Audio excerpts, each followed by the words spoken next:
8. There we go. All right. Welcome, everybody. Let me go over here and hit start session.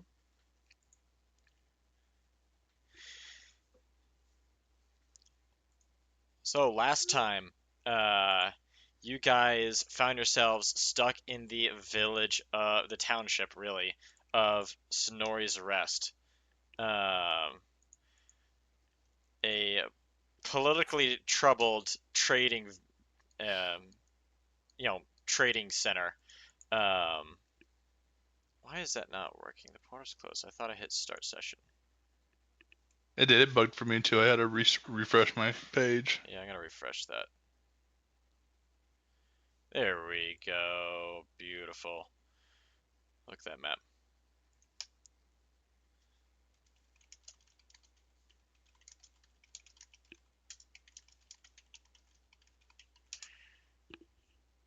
Okay.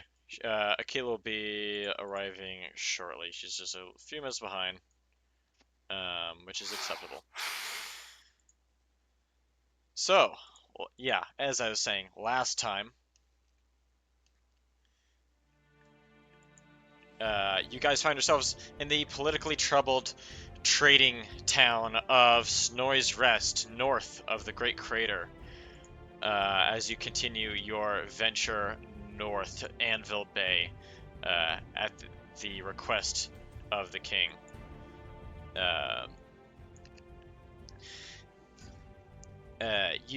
While in the village, you uncovered a new lead as to Alaran, the Alhoun's movements, the undead former mind flayer who's pursuing the arcane and semi-lichdom in order to prolong his undeath. He is traveling north, as you've discovered. Yeah, sorry about that. It's all good.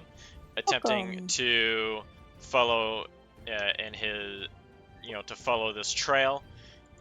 You find yourselves trapped inside when a large riot breaks out. That soon turns into an organized and well-coordinated civil uprising, as the people of Snorri's Rest revolt against unfair treatment, as they are subject to the royal army levies and the royal rationing decree, and those in positions of greater financial comfort, the aristocrats, and most notably the patriarch, are not.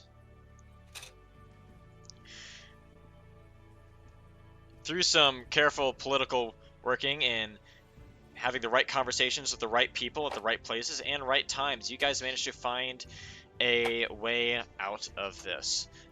You coordinate with the leader of the Snorri's Rest revolters, Marina Maybud, as well as First Captain Piondes, commander of the Northern Royal Army enlistment and logistic operations in Snorri's Rest. You come to an agreement and to settle the revolt before further bloodshed can be spilt. However, to do this, a little bit of decisive action must be taken. You guys swiftly and rapidly, in only a couple minutes, ambushed and captured the patriarch, the corrupt patriarch Thorgrim Marrowbelly, and eliminated his head of security, Enforcer Captain Christie.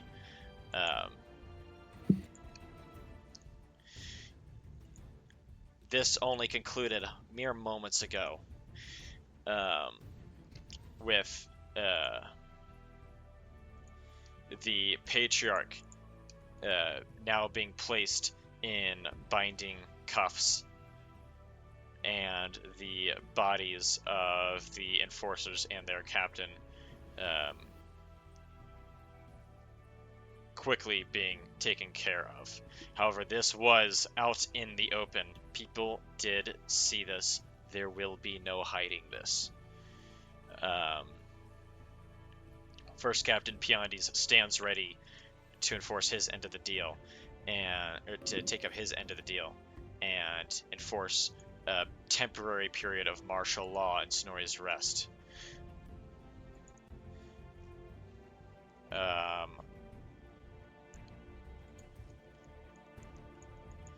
Unfortunately, Captain Christie is dead, so I'm just going to remove her from the map entirely. You guys are standing here in the center of Snorri's Rest, in the central plaza.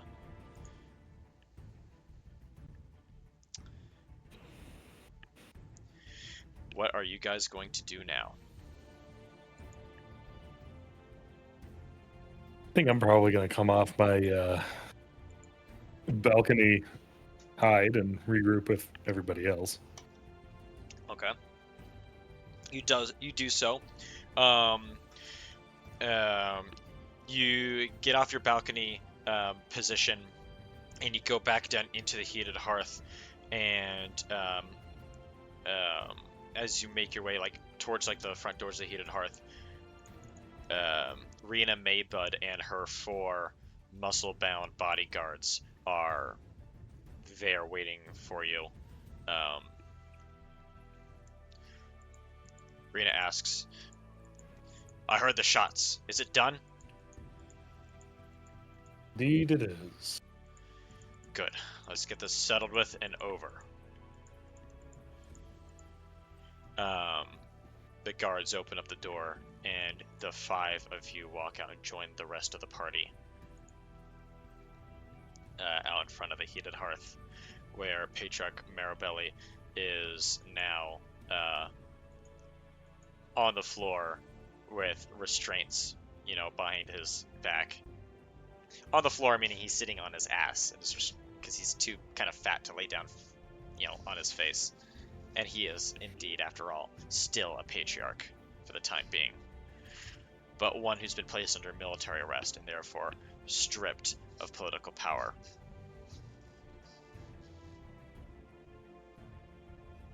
Sucks to suck, nerd.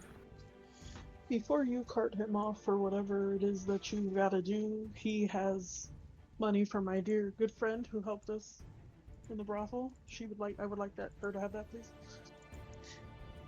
I'm trying to remember, was this true, or are you doing deception right now? Yeah, no. That wasn't He true. has to pay for his son's service. Oh, Yeah. that's right. Oh, that's right. That's why he came out here in the first place. So whatever money he brought, I would like it to go to the madam, please, because Yep. technically she did help us. Well, the dwarven soldier who searched Marabelli for any other weapons or threats pulls a coin purse out and tosses it to you. Hell yeah. With 50 coins in it. 50 gold. Thank you. Is it me or is the music fucking up? I was just going to ask if it was me, so... That's me. I think because I'm fucking with tabs right now. But yes. Yeah, he tosses you a small, coin purse with 50 gold coins inside. Is that enough? It was enough to cover the cost of... You know what? No, you're right. Make it 75, because he would have brought... A man like him would have brought extra, just in case some extra bribery was needed to brush this under the rug.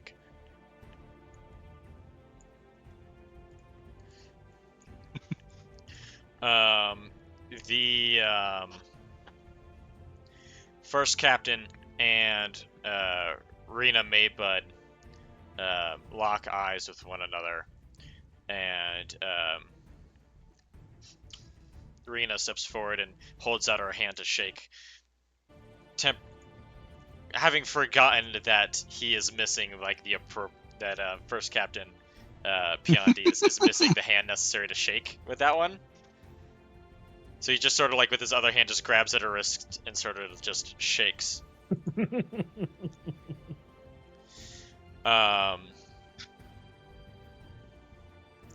And people are all around staring at you guys. Like, this is a shock combat that just happened. Even like all like the battering with the shield line at the front has paused as everyone sort of watched this happen. The enforcers sort of trying to stay focused to their front but can't help but peeking back. Piandis stands up straight, stiffens his back, and shouts out loud, "People of Snorri's Rest! This township is, for the time being, now placed under martial law. All enforcement is now under my jurisdiction until further notice."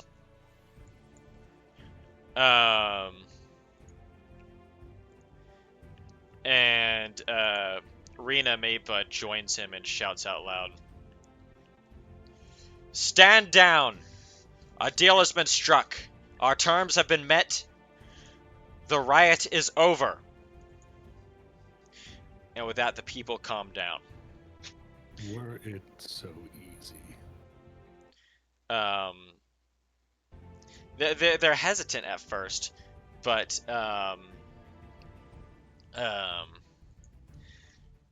Piandis beckons the enforcers that are now under his command to do the same, and sort of just slow, like the tension just sort of saps, and like a little bit of distance is gained, and people sort of just back off, and what was like a brutal,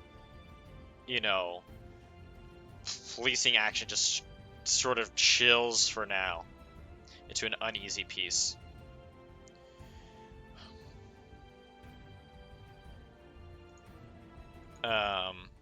Rena looks to you guys and says, "I cannot thank you enough for what you have done. Many lives may have been saved here because of what you have done this day. I can't think of any way to repay you, but if you do need anything, you need only ask."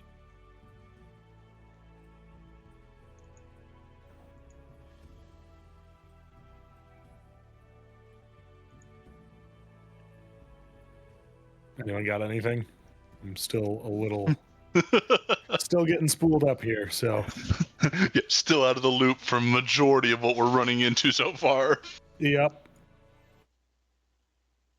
I don't have anything for her, I don't think. An IOU. Yeah. I mean, do we need anything for the journey ahead?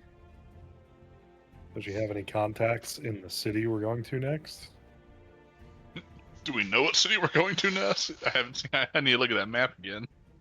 The next place to your north is Durgrim's Hold. Durgrim's Hold.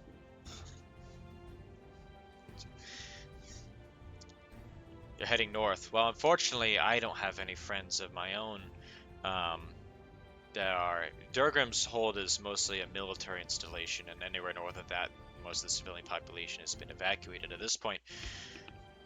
But perhaps First Captain Piandis might have some connections that might be useful to you, or some knowledge. Him being, military after all. Any information? This is... Well, my knowledge as to what's happening north of Durgrim's Hold is fairly limited, but I can tell you is most of the Anvil Bay region has been converted. Has been prepared for extended military operations. We are preparing for the Grunenreich invasion to land in the Anvil Bay city area.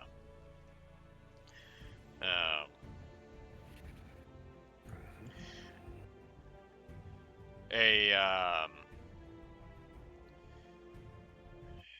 old comrade of arms of mine before I was pulled out, pulled off of the front line, was restationed north in that area. Look for a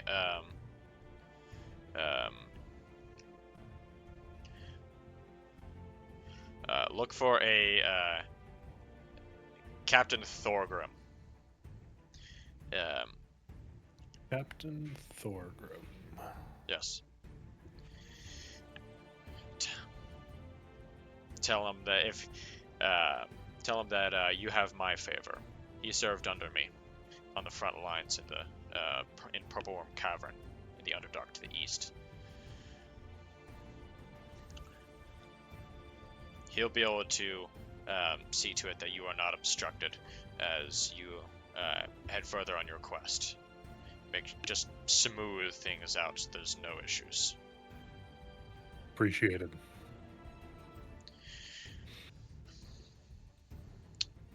Is there by chance an Atropian consulate in this town? Unfortunately not. The closest thing you'd find to that would be in the Great Crater itself, in the city. The administrative ward of the administrative district of the eastern ward of the Great Crater has the Atropian embassy. There is an Atropian consulate in Anvil Bay to the north, though. Okay. In the city itself, although I cannot speak as to how operational it is. The city is currently being prepared for a siege. In that case, can I trouble you for a runner to the crater? You may trouble me all you like. You saved me quite a bit of trouble. You just need to file a report with the embassy. Of course. And I would appreciate it, a runner with some discretion to deliver it. Johnson! And a dwarf comes in, plate and chain mail, comes running up. Gives like a stiff salute. Just give your message to him, and I'll have him send it where it needs to go. Very well. Appreciated. If you'd like that to be a private message, you can DM that to me. Not really. Okay. Just gonna In that case, write go a general report. put it in on DM what- notes. Okay. If you will, if you're even able to type in there. If not, send it to me and I'll put it there. It appears I can. Lovely.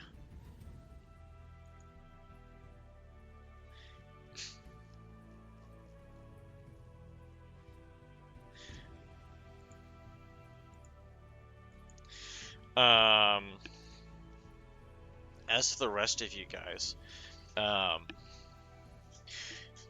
while the situation may have been alleviated here, I can't imagine you guys are too eager to stay here much longer before you end up getting trapped again in case everything blows up all over the place. But that is up to you. If you guys want to stay here in Snorri's Rest, or if you want to continue on your journey. What time of day is it? It is it's getting late. It's mid-evening. As you are able to tell from the candles and lanterns hanging on the cavernous walls and ceilings in the plaza here that are starting to turn from yellow to amber to indicate the time of day and the level of We should be sunlight traveling outside. at night. It's not quite Well, we dark. also It wouldn't quite be dark out yet. It'd be But it would getting be late dark by the time before you we get got to. to somewhere else. want to stay ahead of the army that's about to show up tomorrow. Yeah. Yes, that is correct. There is a 4 battle groups that are going to be moving through in the next day. 10,000 personnel. So they're probably going to be marching through here for a good several hours. Are they going to stay in Snorri? Are they going to bend down in Snorri's Rest for an evening?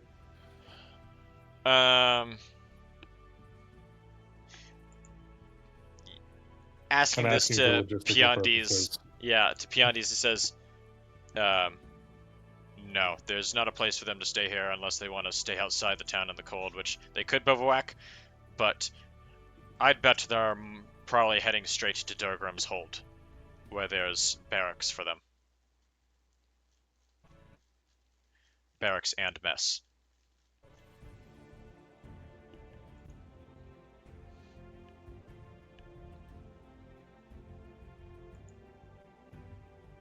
Hello?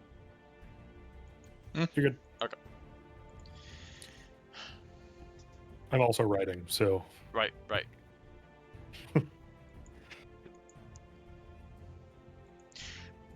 Switch to my phone real quick. If we're Computer, getting I'm ready to leave, I'm Lagging. gonna real go bad. Yeah, I'm. run into There's a little bit of lag happening. Yeah, like I can't open D&D Beyond or anything. So Oh no. Is that on your end, or Yeah. is that something... I don't know. I was gonna restart it's my for- computer real quick, so I'm just switching to my phone for Discord for a minute. Okay.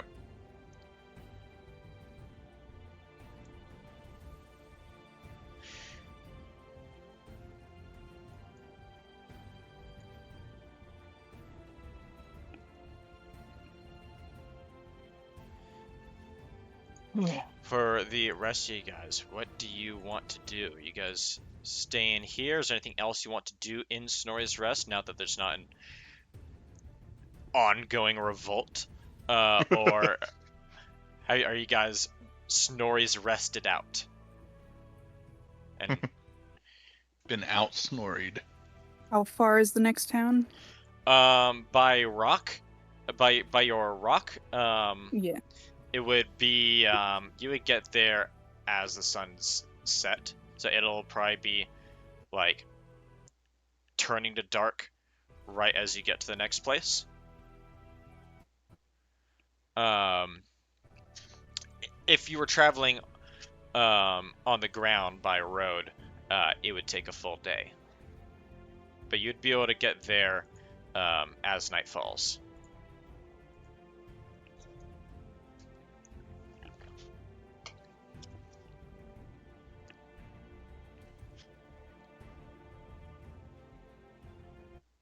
I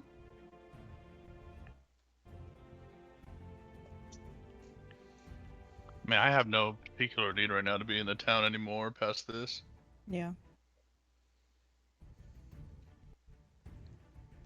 I am just gonna run in and give my friend her money. You walk just what you want. inside and you see you immediately see Akila's kobold servant just sort of standing there with his arms crossed looking over at Nugget, who's talking up 2 of the local workers here. They're Oh, sort yeah, of like Nugget. giggling and, laughing at, whatever it is he has to say to them.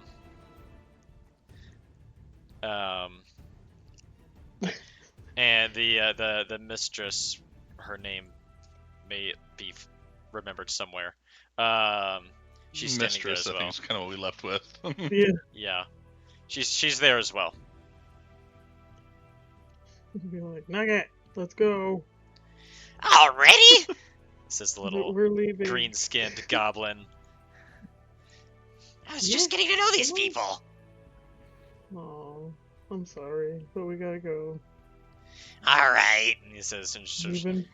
you hear like the click clacking as his like metallic feet sort of scamper across the marble floor, and like the 2 like dwarven women of the night just sort of give a little flirtatious wave to him. Oh Yup. Lord, what Like, did he did you- do? Did y'all really like him? Like, or what?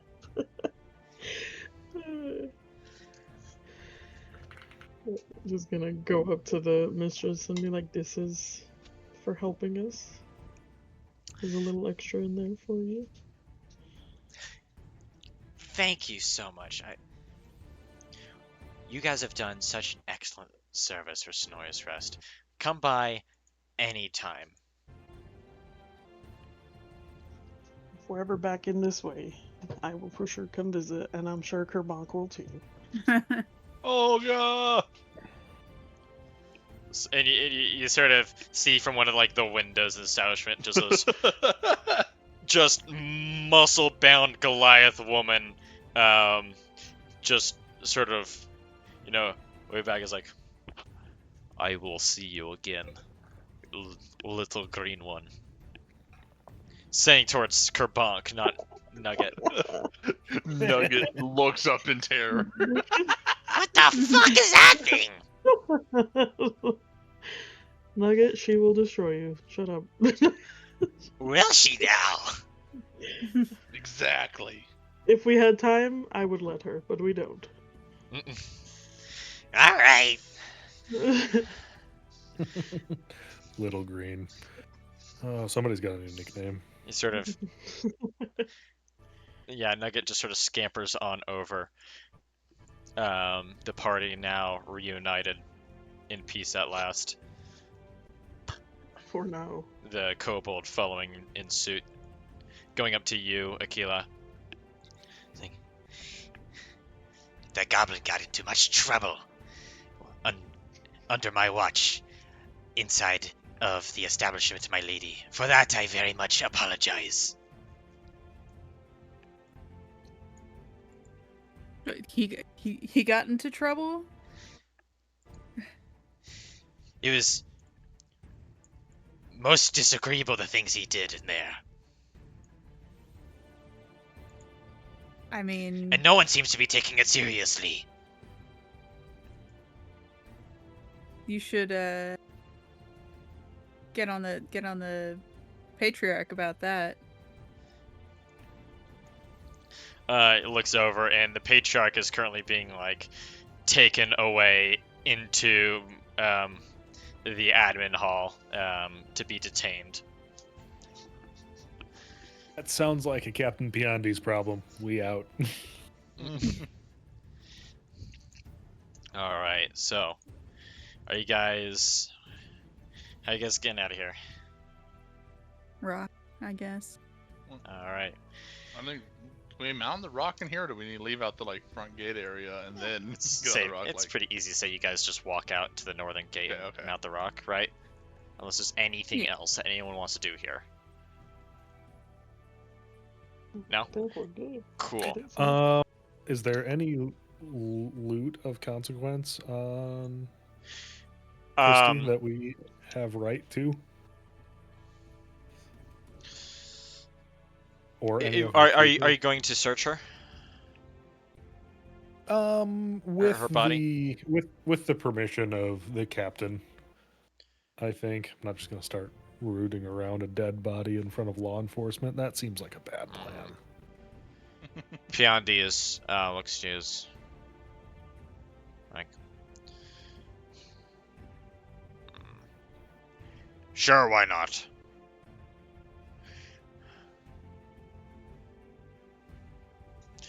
So go ahead. Roll if you're gonna search him. Search her. Roll investigation to determine how good of the search you do. Investigation.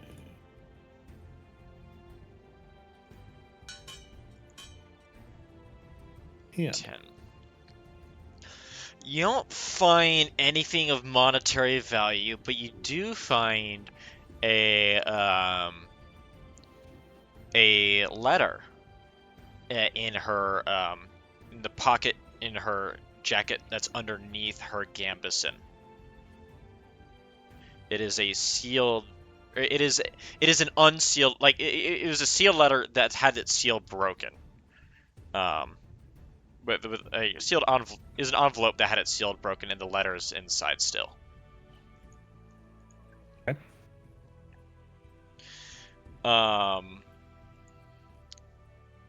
opening up and reading the letter, it says, Enforcer Captain, Iris operatives are not. You may encounter Iris operatives in the next few days. They are outside of your jurisdiction. Whatever they do is none of your business. Do not investigate. Do not interrogate. Do not detain. And there is no signature, but a stamp is imposed to the bottom of the letter with the Iris seal. The Institute for Royal Intelligence Services. This was dated to yesterday.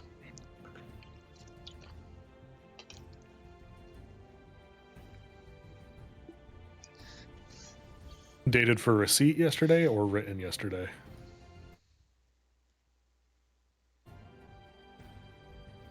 You raise a very good question. It was received yesterday, is what I'm trying to get at.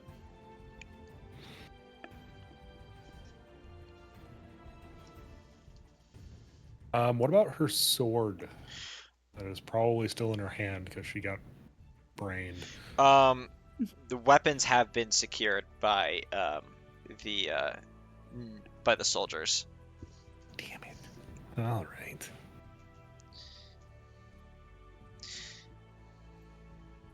Sorry. Seemed fancy. All good. All right. So, without further ado, you guys head up to the northern gate of Snorri's Rest. Everyone, all the citizens are returning to their homes, tending to their shops, trying to get things running again, preparing to actually open up and get to work the next day. Akila, you pull out. Are you pulling out your what's the thing look like again? Describe it to me. It's a little token in the shape of a feather. Okay. I'm trying to remember exactly how you actually do it. Do you throw it out like a fucking Pokeball and just? No, just kind of like toss it into the air in front of me. You toss it into the air in front of you, and it bursts with light, and two large feathered wings stretch out, and this colossal bird, this rock, screeches into the evening sky, looking over to you. It's the large saddle-like apparatus, saddle harness type apparatus that Nugget had built for it, is still on it. It looks over to you and lowers his back so you guys may mount.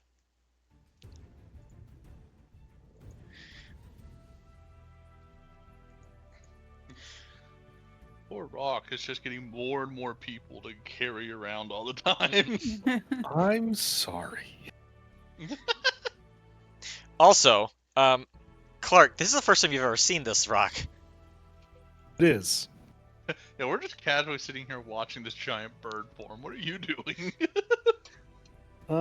Given my background, I'm a little surprised, but not like catatonic. It's like magic you've heard of before. You just didn't expect to see it here. Right? Huh. Neat. Okay. Alright. Let's go to...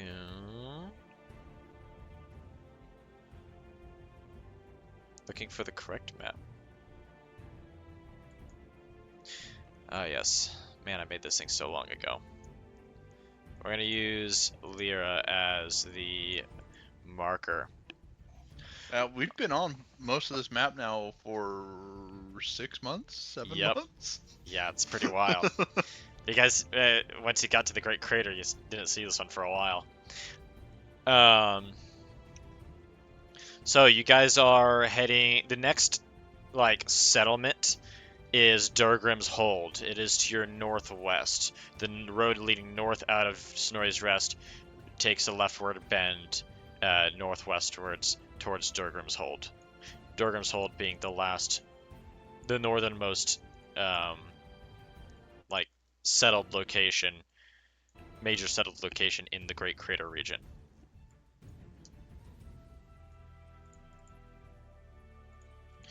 Let's get after it. You travel northwest as the crow flies, or as the rock soars. Going further north, the wind in the air is more chill, the ground more and more blanketed in snow. Until, at long last, as the sun is finally beginning to touch the western peaks of the Steel Mountains, you see a great fortress below you.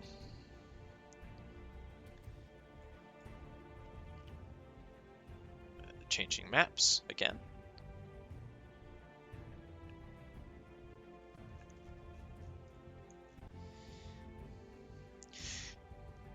The fortress is in an octagonal shape with rounded corners, with turrets, with towers with tall turrets manning each corner. You see overlapping layers of walls and fallback walls leading up to a central keep in the center.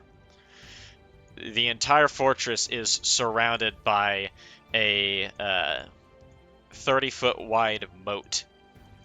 Is filled with dark, cold water. Currently, the large gates on the north and south side with drawbridges are open.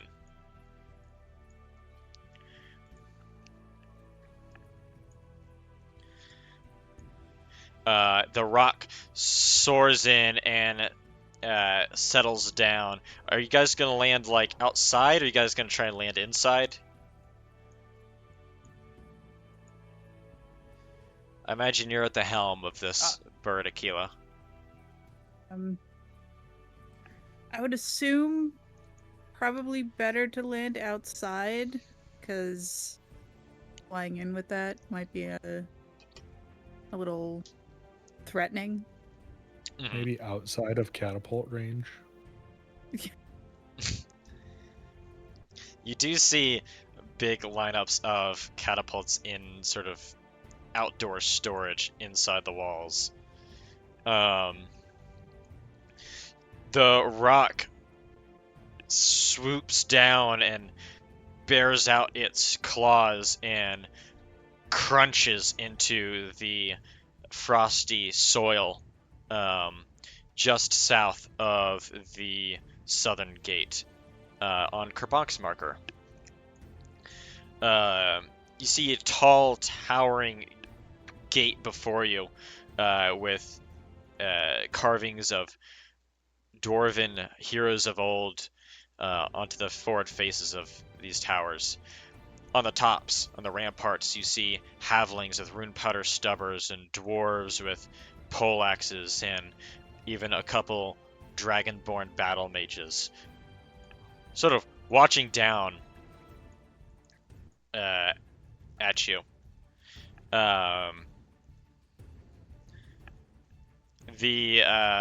One of the battle mages up on top casts Thaumaturgy on himself and speaks out in a loud, booming voice. Who are you? State your business!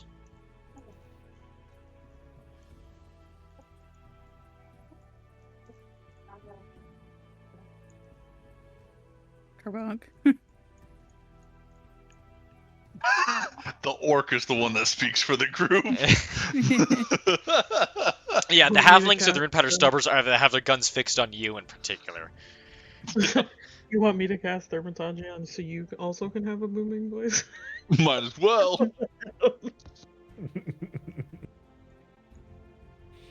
Just ask for that guy. That one guy, I don't remember his name. That Like, they told us to look for. Captain Thorman? Thorgrim, maybe. Yes. Hold your fire for just a group of colorful misfits. We were sent by the king to head to Anvil Bay. We mean no harm coming into this town. We are just going north from the Great Crater. We were sent by Captain Piondes from Snorri's Rest. Snorri's Rest. I couldn't remember the first part of that. We were told to talk to Captain Thorgrim as a contact we could meet here to show we are coming in good faith. The Dragonborn battle mage hears this and he turns behind him. He seems to speak to someone, a halfling, who then scampers off. Remain here. You will be met at the gate.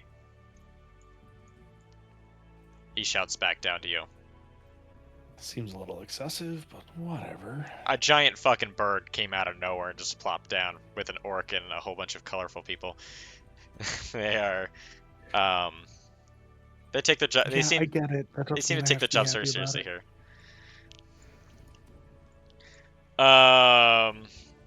After a while,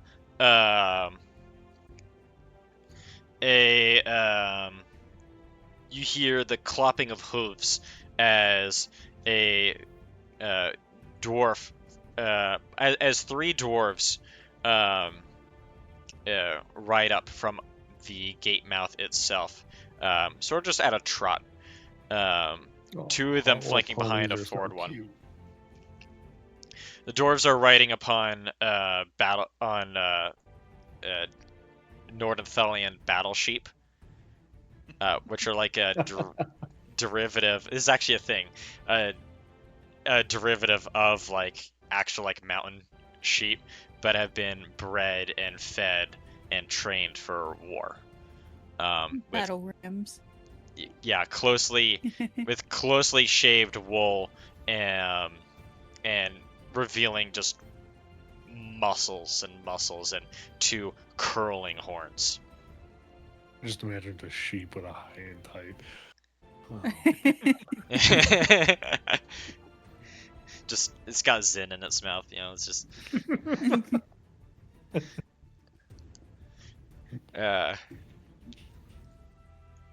But the rider in the middle trots forward a little, holding his hand out to the others to stand back.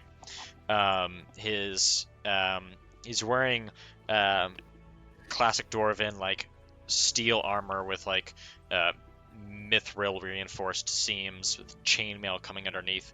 On his shoulder pauldrons is an engraving denoting the rank of captain.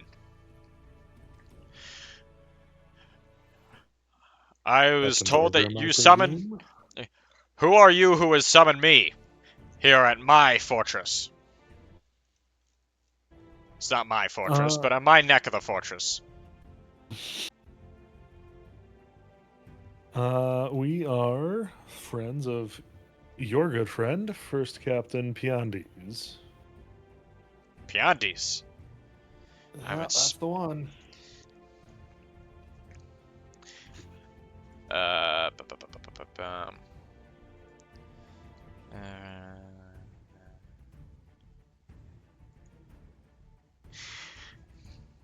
haven't seen Piondes since he helped stop the advance by the Ashhammer warband in Purple Worm Cavern.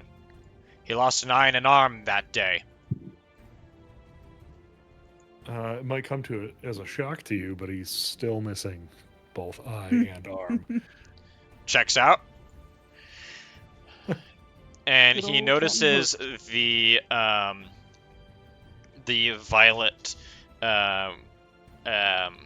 winter sort of cloaks that several of you are wearing. And sort of you see like a glimmer of recognition in his eye. Civilians have been prohibited from traveling north of Durgrim's Hold, of entering or traveling north of Durgrim's Hold unless they have special instructions. You wouldn't happen to have anything that would permit you to travel north?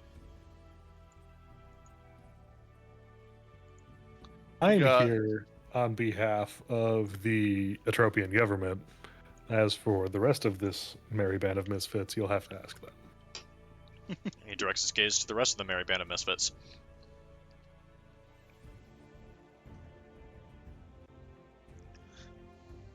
We have been sent by the king to, oh gosh, rendezvous with the Krakenslayer. Can't think of his first name though. Kaelith. Oh, Kaelith, thank you. I have that wrote Yeah, down Kaelith. somewhere. I just couldn't find it. I have that too.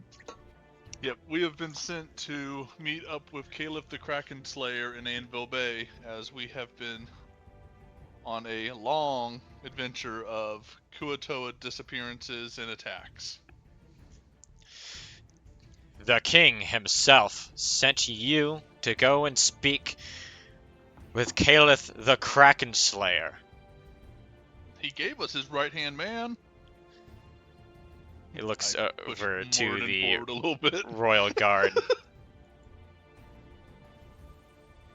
Would those two have a, if not a pre-existing relationship, pre-existing recognition of each other? Morden and this captain? Yeah. Unlikely. I'd say no. Hibbles, are you here? I am. Okay, cool. It's like, whoops. Your royal guard. Does this half-orc speak the truth? Yeah. We were sent with the king, or by the king, to head north, Well then, and that is what we're doing. those instructions are about as special as they get, I suppose. By all means, I have no right to stop you here. It is getting dark, and the lonely road to the north is, well, cold and lonely. I'd recommend finding lodging at the North Crater Nook in the center of the fortress. Will do.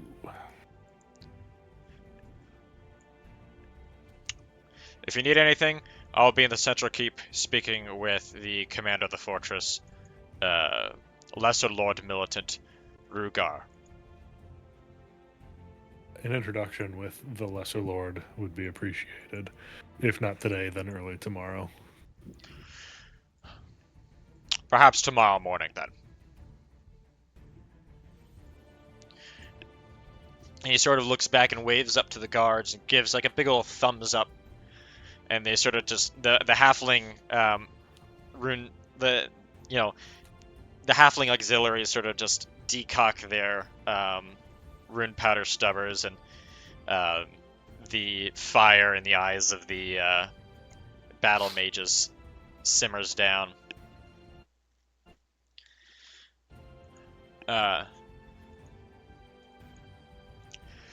Well, my friends, Durgrim's Hold is all yours. And he sort of turns his sheep around and clops back inside. Battle sheep. Mhm. Oh man. The idea behind those battle sheep is they'd be more adept for cavalry operations in mountain environments than It makes horses sense. or It's ponies. just funny. Yeah, that, I know, it's great. I love it. And they have their own winter coat. Yes, they do. And they can make one for other people too. Yeah. It's perfect. I assume we could also eat them if if Oh, yeah. it came to that as well. Absolutely. I mean, I put an autistic amount of thought and deliberation into what these guys should ride. Although these ones would be very tough eating. Yeah, the gate lies open for you guys. The sun is just starting to now set behind the Steel Mountains to the west, and darkness begins to fall in earnest. Might as well make our way to the Nook, shall we? Sounds good to me. You enter in the fortress, and you see just soldiers training, stabbing at mannequins with like green paint splattered all over them, of various sizes. You see dwarves in less than military garb bringing out like trays of like caffeine and such. You see rows and rows of catapults and siege weapons lined up. And even entering in, even though you're inside the main like gate, you feel like it's almost a bit claustrophobic, with walls still to either side and tall towers in front of you, and a whole another gate, which is currently open for you, to your immediate north, leading into the very center of the fortress. But you gather that this would be one that is designed to take as much time as possible to seize by force. Entering into the center, you find yourself at an intersection. In the northwest corner of that intersection is an establishment that looks far less military, much more like a proper inn that you guys have stayed before. A sign swings above it saying North Crater Nook. While the architecture looks much like an inn, the main surface structure itself is quite simply just a stable. But you see a stony stairway descending down underneath the structure.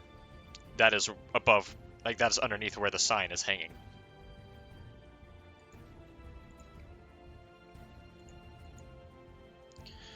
So the Nook is below the building? Yes, the Nook is below the stable.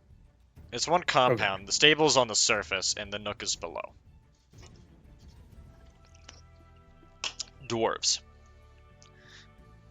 They're like holes. Are there any human-sized mounts in that stable? Roll perception for me.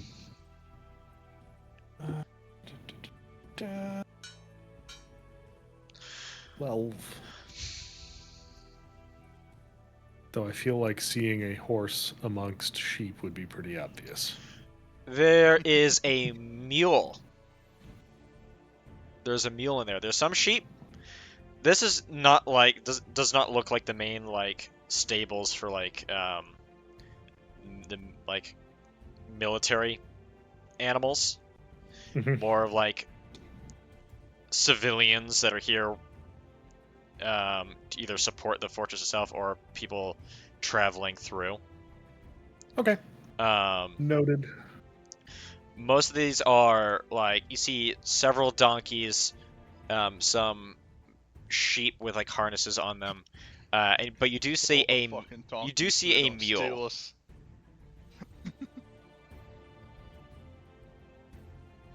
And unlike the rest of the party, you don't have PTSD from mules.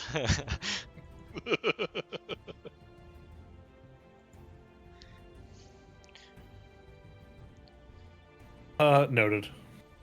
I will circle back to that if it becomes necessary. Yeah, imagine you gauge at the rest of the party. Middle of the night, I know who number one target is. Kill the fucking mule. Or Lyra. One of the That's true. That's true. Anyway, Fun fact: I have a shocking amount of animal handling for a fighter. awesome. You guys descend down into the North Crater Nook.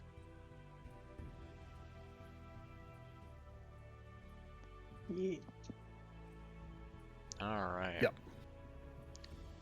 Let's switch out to.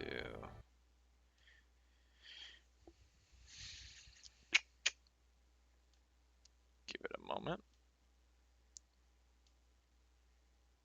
Question: Shoot.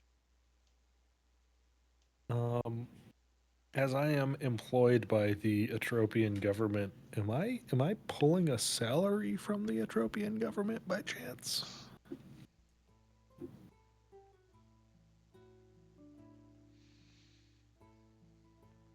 I'd say yes, but it's less of going to you directly. Like they're not like sending someone out there to put coin in your pocket. Yeah.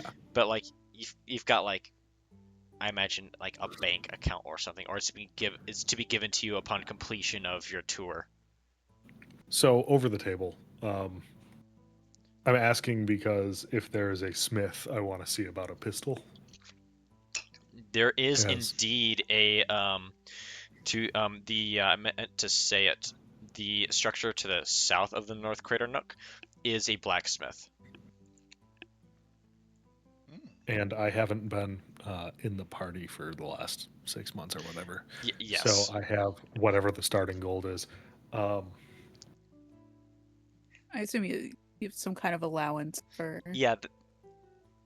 Yeah, you've got like that was like your last stipend that you got from the Atropian government to ensure you're able to get what you need to get while in Nordenthal.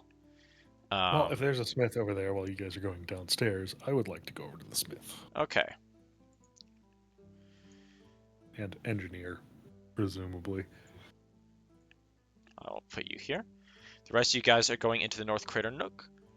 JT Clark is heading to the smith. We're gonna visit the party first in most of the party first in the North Crater Nook.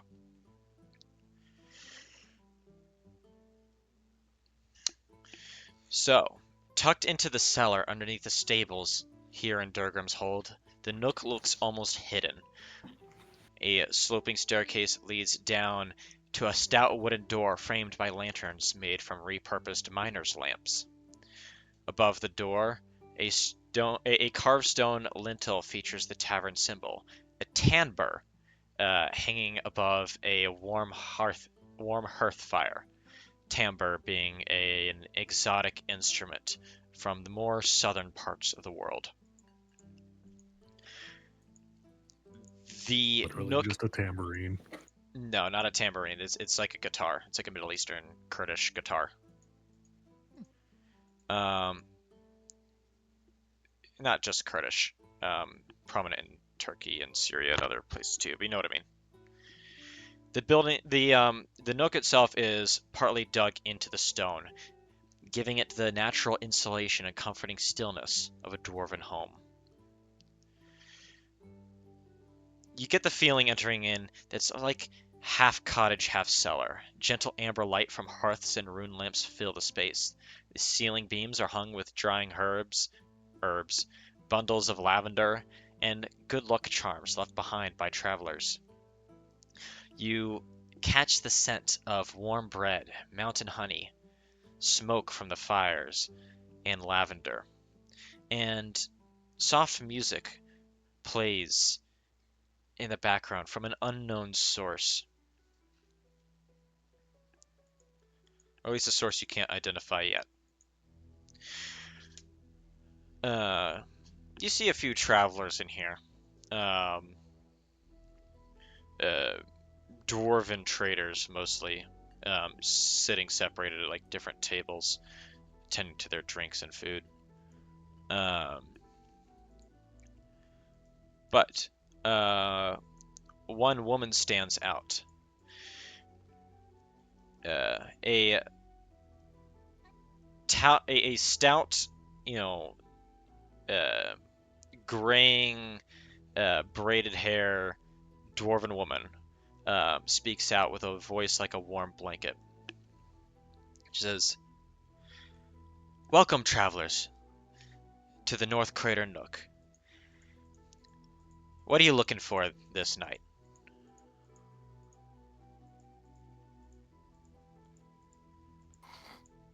You immediately see that she is missing a left arm up to her shoulder, but in her right I got hand a lot of holds amputees. yeah, in her right hand holds an off-white porcelain teapot. Oh, cool. I'm looking for a warm bed tonight and a cold beverage for now. I see. Looks like all of you have traveled quite a long way, and it's getting awfully cold outside. Can I interest you all in the same? Please. Yes, please. Wonderful. You can take a seat here. My name is Miss Brelda Langreise, but most folks call me Brelly. You can do the same if you like. And she, you guys, so she directs you to a table with a small candle in the middle. I meant to put that picture in here, but I forgot. So you're just gonna have to theater of the minded. That's fine.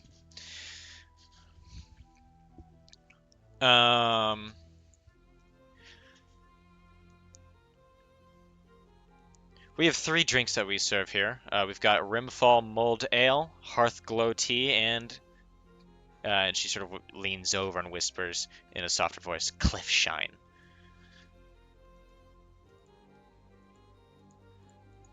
Definitely be taking some Clef Shine. It's gonna be 1 Cliff Shine. Just tea for me. Tea as well. How about you, Royal Guard? Yeah, sure. I'll have what everybody's having. I'll get you the tea as well then. I'll be right back with those drinks. And maybe she's gonna give us some actual tea about what's going on. Yes, she goes off and she brings back these drinks. The tea, drinking it, you feel this calming sensation wash over you. Your muscles sort of relax. The aches in your back, upper and lower back, sort of ease a bit. As for you, Kerbunk, she sets down basically like a mason jar with a clear water-like fluid inside. Smells strongly of alcohol. Has a cartoonish 3 X's on the jar. Yes. Do you take a drink of this? Absolutely. I'm gonna have you make a Constitution saving throw. Yeah, I saw that coming.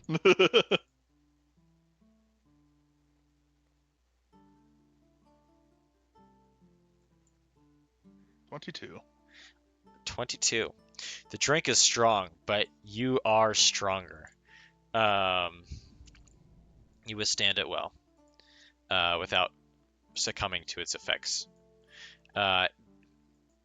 It's bitter and it has salts to your tongue, but nothing you can't handle. He likes bitter and salty.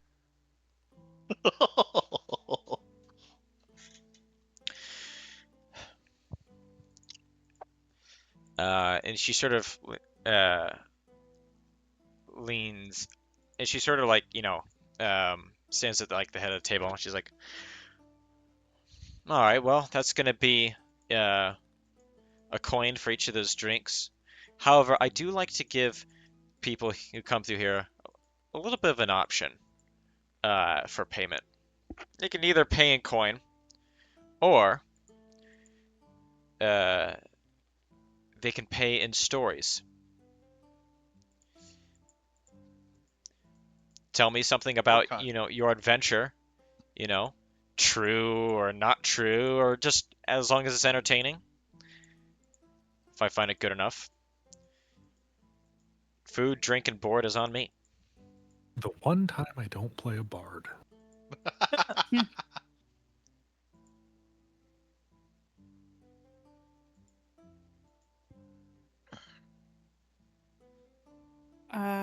Be a good story. Time we almost nuked our campaign. I was thinking about the way back with the mushrooms. Yeah, this is a pretty similar time frame right there because we almost killed ourselves just like a session later. Yeah. 'Cause I believe I still have some. I had collected some of those mushrooms as well. Oh, you still have some of those? Yeah, I just collected some of those psychedelic mushrooms. Wow. Where did I put it? Now, are they still useful or are they even more potent now? I assume they're dried by this point, so They they're are probably. definitely dried. You could crush them into a dust and we can poison drinks with the psychedelic mushrooms.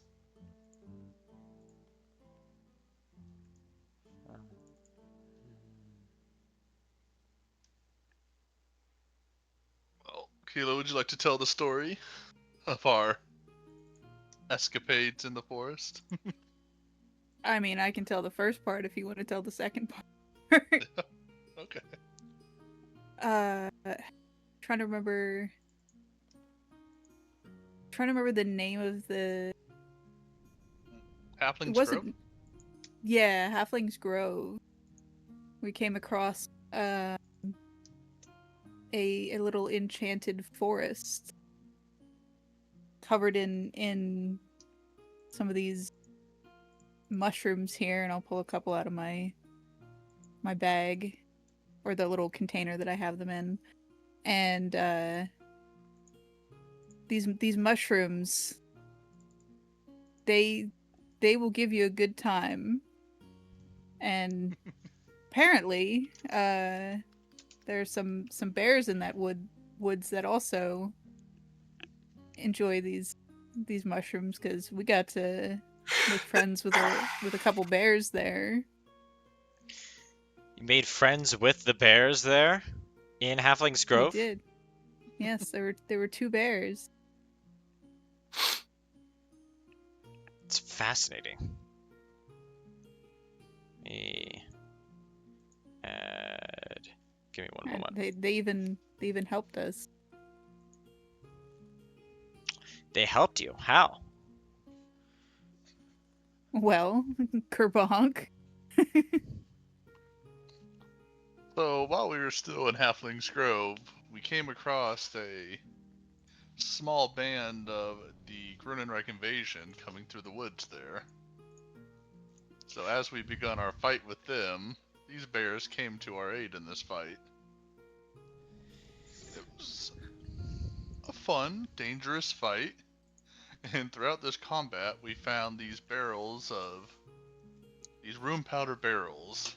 And not knowing the potency of them, we had considered lighting 10 plus, I don't remember how many, a lot of fucking barrels.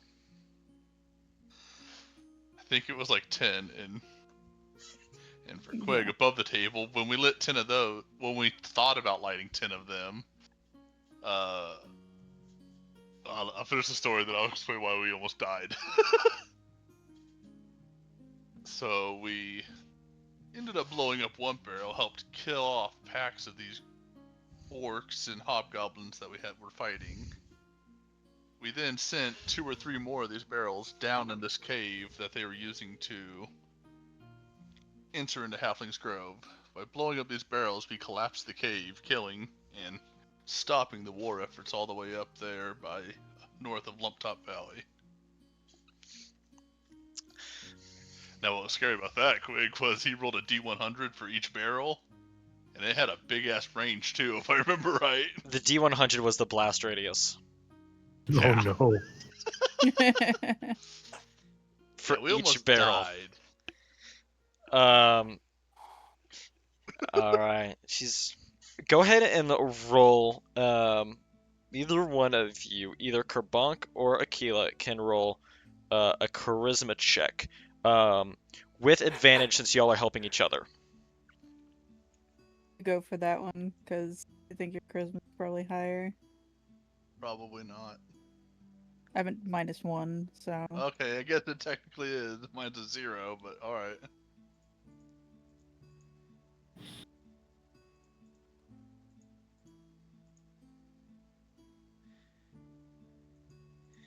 What did you get? Got a 16. 16. Where's my game log? Yeah. There it is. 17, my bad, yeah. A 17. Borelli says,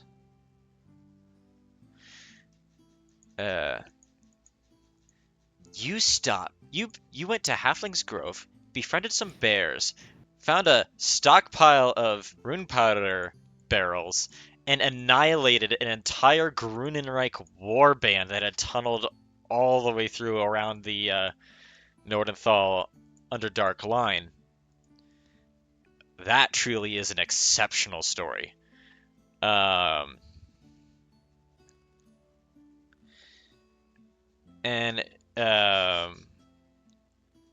she you see her pull out a small polished stone, and she whispers something into it, and it briefly glows, and she steps back behind the bar counter and opens up this emerald inlaid chest and places it inside and closes the chest.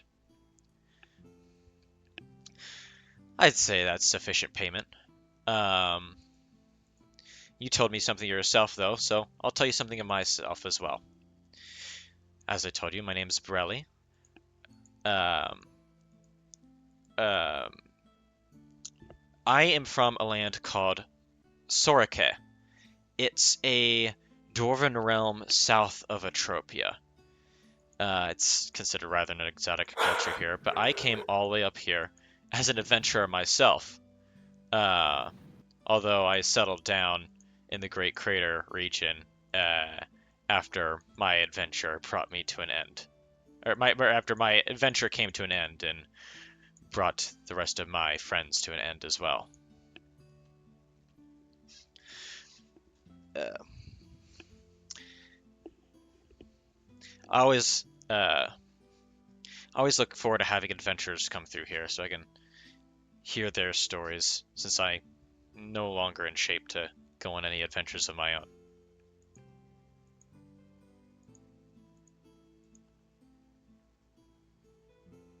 what brought your adventuring to its end? She sort of waggles her stump of a shoulder a little bit. It's like, well, I was a paladin. I had sworn an oath of the ancients. My quest involved the completion. My quest involved.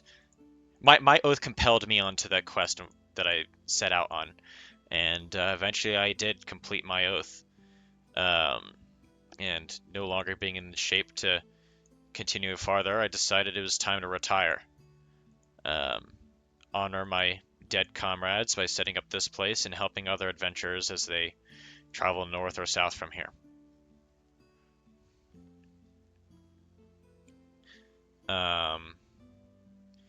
But yeah, I was a paladin with a little bit of bard in me. My favorite instrument was the tambour. It's actually right over there, hanging above the fireplace, but ever since I lost my arm, I've not been able to play.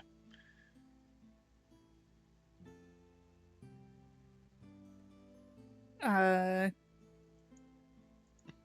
want to turn and look Nugget, at can Nugget. you build an Yeah. arm? Nugget is sort of having barely made himself known this whole time. He's like, looking at her son's like, You let that stop you? Why'd you just build another one? Arms are cheap, if you know how to get one. she sort of looks shocked at seeing a like almost basically looks like a cyborg goblin, more or less, with like semi-mechanical, semi-magical arms and legs, where his biological ones used to be. Which is, well, I'm no artificer. I don't exactly have the skills to accomplish what you have. And Grimmel Nugget Shackletooth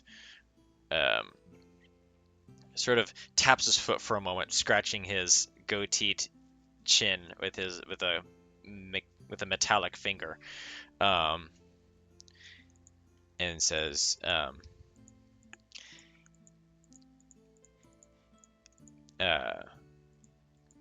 You know what?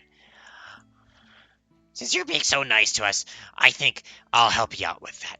In the morning, I'll give you something you could give to your local blacksmith, and maybe they could piece something together. It won't be as fancy as what I have, but it'll be something. Maybe you can even play the timbre again. and she says,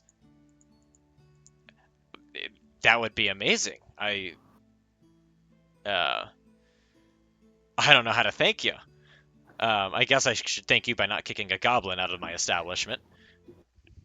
Think that'll be good enough.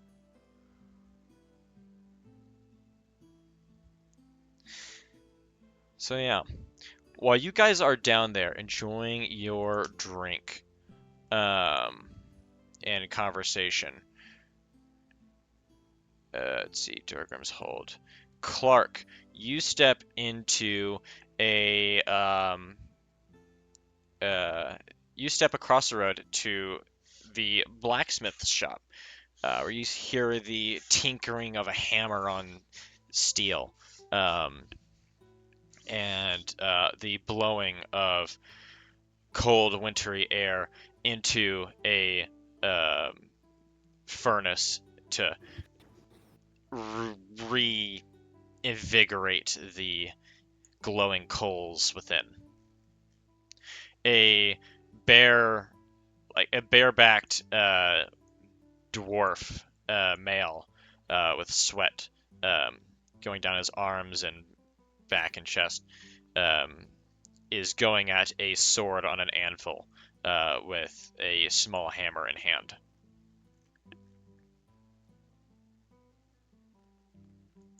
Good evening, sir. He sort of stops his tinkering for a moment, turns over, and is like, "Good evening. Oh my god. You're one tall dwarf if I've ever seen one." Yep, I know. I'm lovely looking. But to business. Of course. I'm looking for a rune powder. Well, I draw my hand crossbow. I'm looking for this, but rune powder. Ah, yes, a rune powder pistol. Don't I need can to tell Clark that I have one. I suppose I could get that sorted for you. Ideally, closer to this, my rifle, in quality to my rifle, as opposed to the rune powder snubbers on the wall. I'm looking for quality, not quantity here. Of course. Now, quality does come at the cost of additional coin. You say you want it similar to your long gun there. Does it need to be chambered in the same round, or would it be acceptable for it to be chambered in the same thing most of our pistols are made in? Chambered in the same as most, but if there is any mechanism for loading more than one round at a time. Hmm. That would be ideal. Whether it's a pepper box assembly or something more experimental. I'll leave that up to the expert.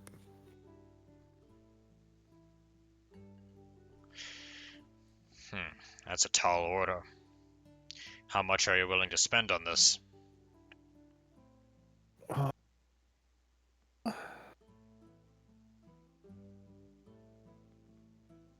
That is an over the table question because, as previously stated, I have the starting gold How much is the starting gold?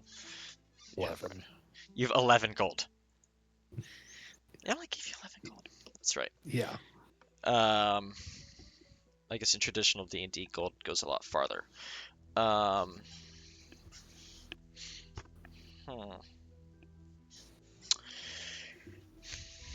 Well, if you want something experimental, multi-barreled, or anything like that, it's gonna cost a considerable sum. However, I could easily make you a fresh, more accurized version of one of our standard issue stub pistols.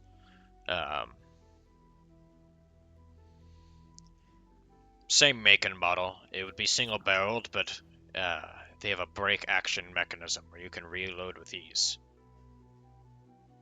That would work.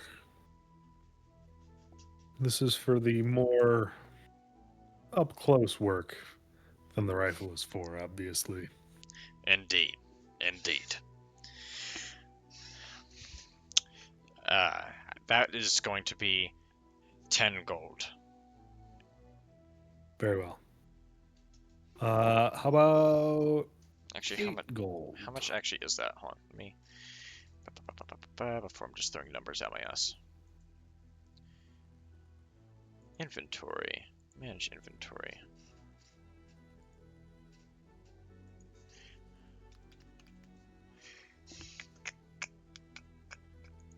This is something I meant to talk to you about at session 0, but never got around to, never remembered. It's alright, it leads to interesting roleplay. Let's see. 2010 piercing 3.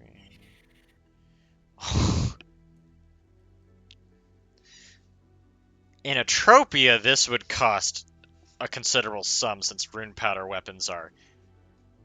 Black powder and rune powder weapons are very fucking rare down there, but up here they're more common. The in-game default price for a pistol is 250 gold. I'm gonna just charge you 10 because this is something he's been making on the regular. All right. 10 gold it is. Wow, so all we had to do the whole time was tell you that we were poor? Look, I just got him in this He campaign, should alright? know that. Once he gets some more gold, then prices will go up. Look. Alright. I'll have that ready for you in the morning. Much says. appreciated. You can pay me the sum then when I provide you the weapon. Again, appreciated. And he goes back to tinkering. I'll walk back next door and try to regroup with everyone before they run off to their room. Okay. You join the rest of the party down there in the North Crater Nook.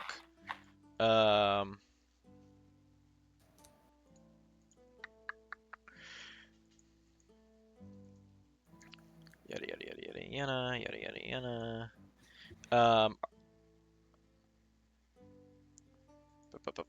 yada.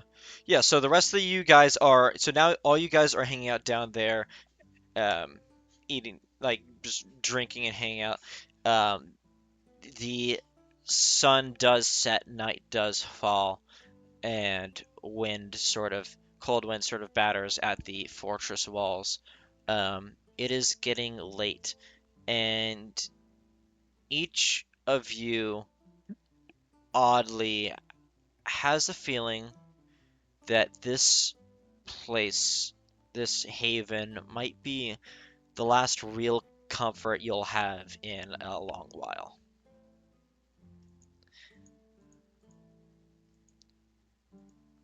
Sound of that.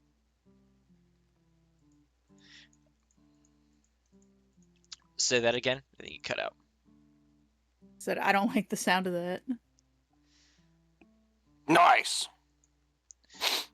Everything you've heard about what lies to the north does not sound good. Yeah,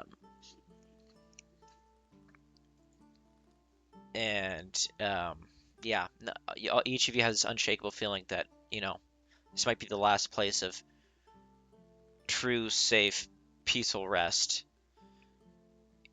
and relaxation that you'll see for some time. As events grow darker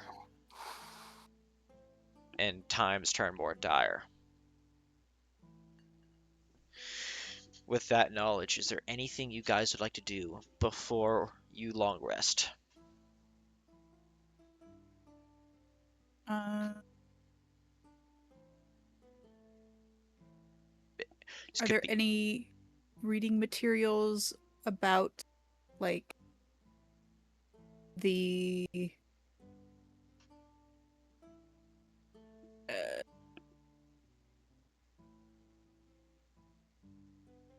what's the word that I'm thinking of?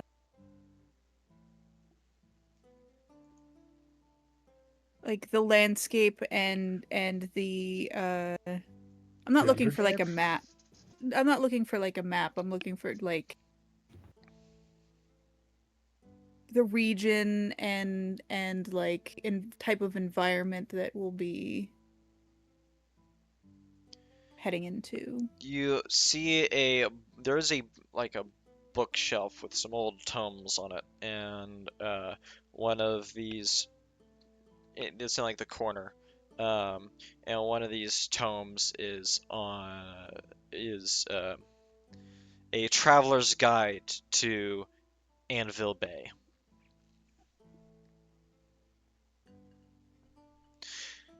It would seem I that will, these books are available for anyone to access as long as they're not taken away from this location.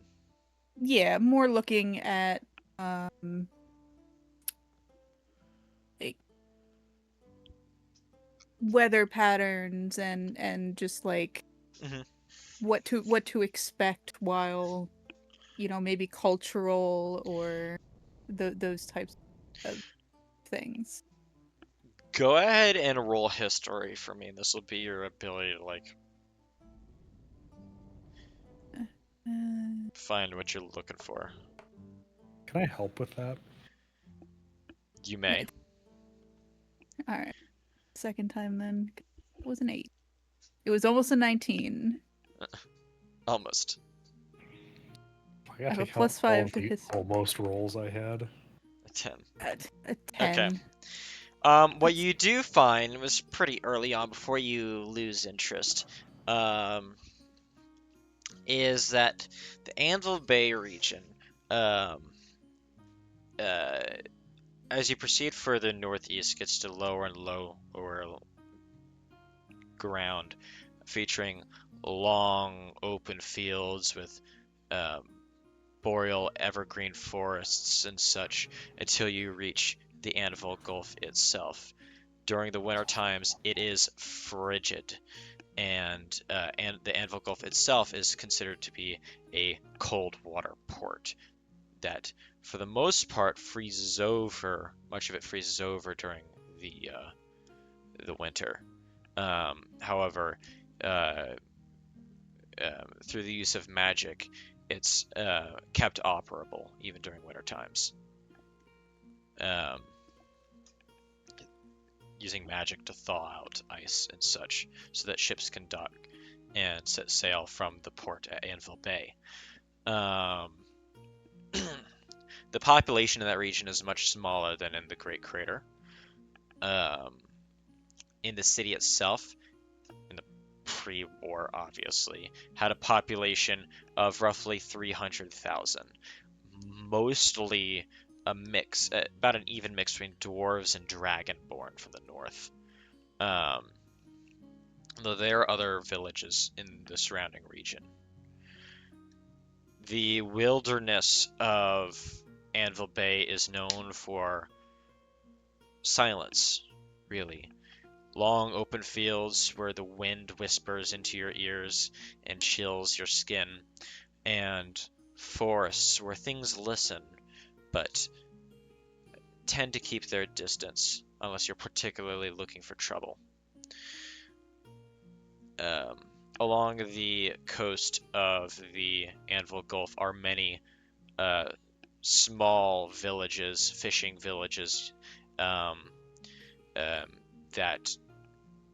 survive off of selling, well, fish and lumber mostly. Many of these are quite remote and only accessible by boat. And are these more halflings? Um, Or are they dwarves? Or mixed? Mostly dwarves. And in this region, it's going to be more dragonborn than halflings. Okay. As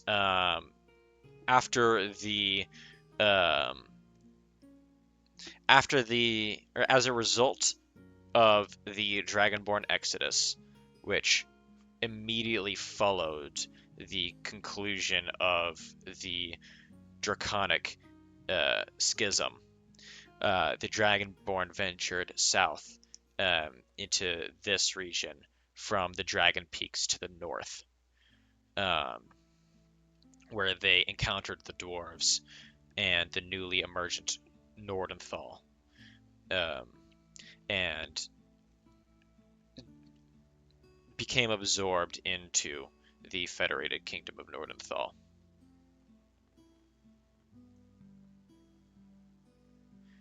Anvil Bay region has the largest population of Dragonborn, what little is left after the Draconic Schism, for quite a great distance.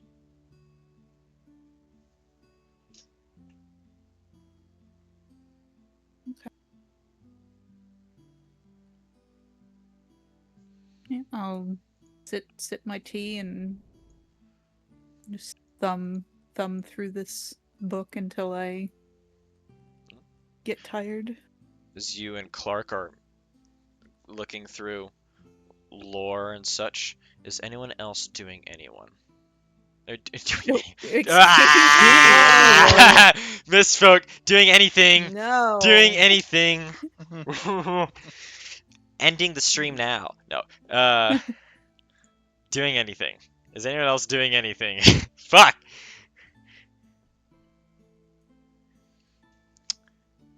Don't think so. Just relaxing and Nope. sleeping. Just settling in for sleep. Okay. Everyone, go ahead as you guys snuggle in to the warm beds that were offered to you. Everyone, go ahead and take a long rest.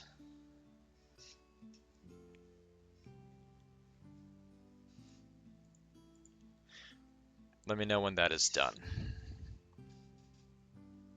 And then everybody roll initiative. Can't wait. Yep. Hibbles, you wake up in your room, there's a mule in there. No. Oh my god. No. No, not this time.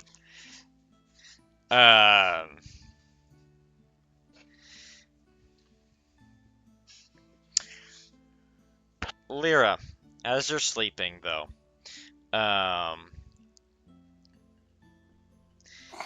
you can't help but your strange dreams continue as normal, with the standing on the rocky coast of the Anvil Gulf as a young child, this terrible, tremendous storm crashing into the sea and into the cliffside, and this strange, all-encompassing roar of maybe thunder, maybe something else, and another unrecognizable voice mixed in amongst it. However, at the end of this dream, one dream leads to another, and once again, you dream of your home, your quiet village of where is it? At Tempest Haven. This small fishing village that you had resided in, and you remember the aftermath of it, the morning after, when your whole world seemed to have been torn down. Your parents gone, lost at sea. The villagers seeing you with suspicion and fear.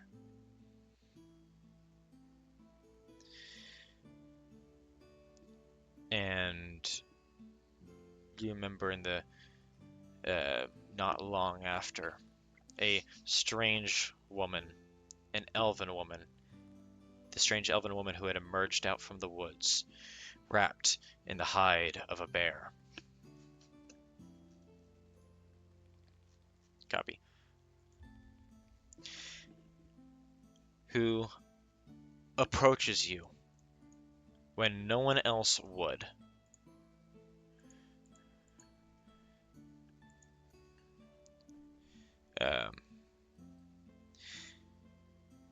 Is she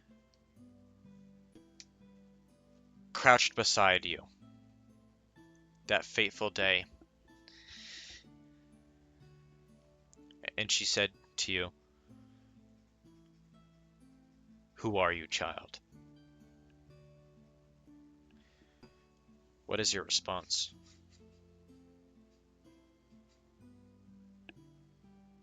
Or rather, what was? I told her who I was. She knew.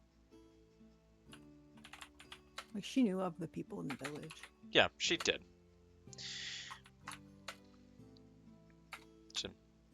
I told her who my parents were Mhm. and what had happened. The silver-haired elf looks to you with eyes that look worn, and not apathetic, not cold, but not necessarily... It seemed as true the stone that chilled your feet beneath you, as honest as the wind that gave you piercing pain in your skin.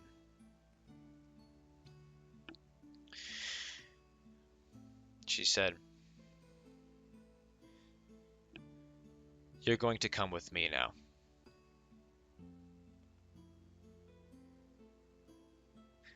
And with me, you'll be staying.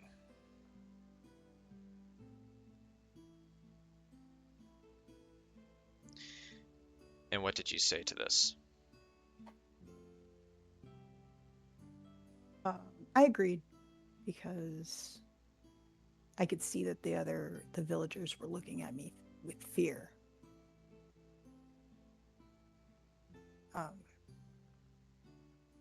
I was the only Genasi anymore since my parents were gone. And they feared me and I don't know what it would be called, like omen of my birth. Mm-hmm. So they weren't exactly welcoming.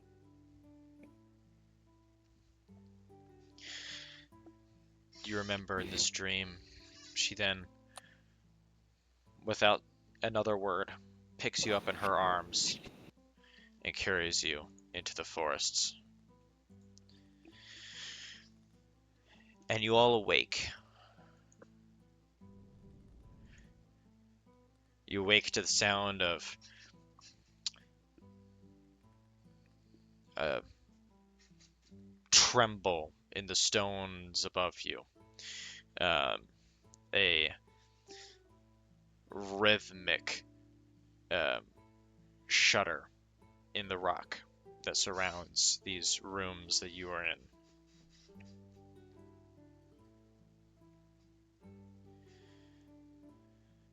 It is now morning.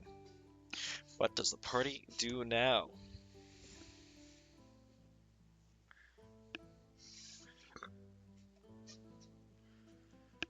Do you guys want to head back into the main tap room and reconvene there?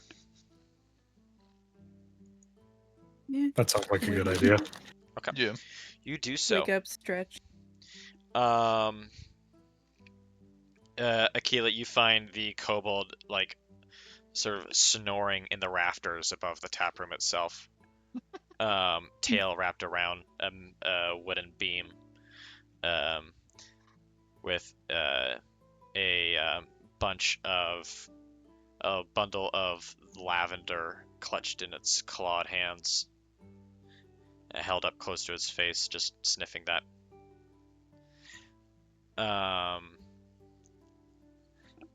Lyra, you suddenly hear a voice. Hello, good morning, Blue Lady. Hi. I saw the little fishy you've got on your back.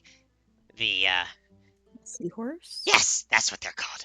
I've never been to the ocean before, and it had me thinking of it a little. Something I could make. Might be helpful to you, might not be, but I think you'd like it regardless.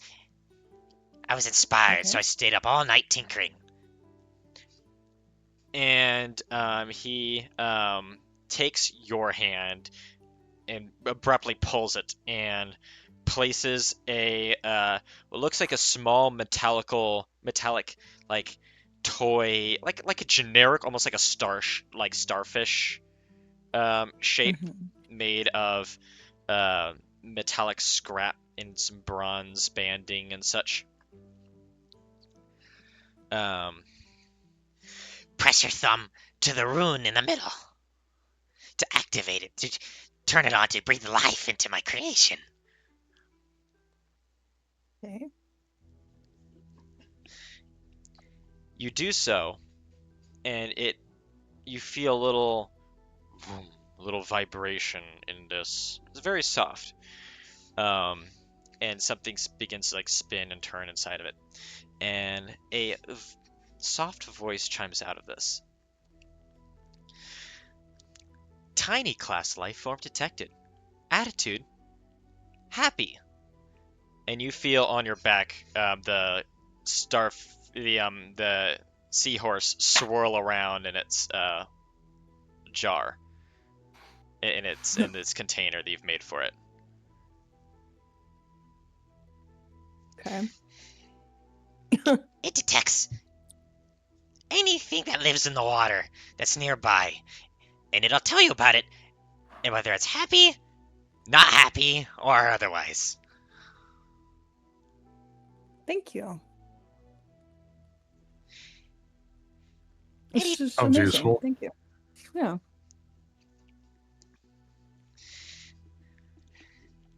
And he sort of just turns and scampers off in a different direction.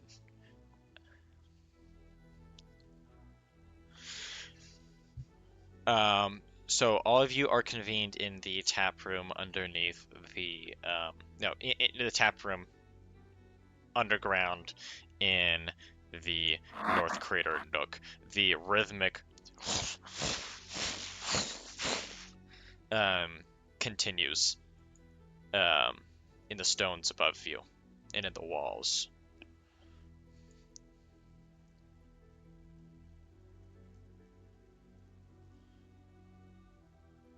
Is there anyone else in here?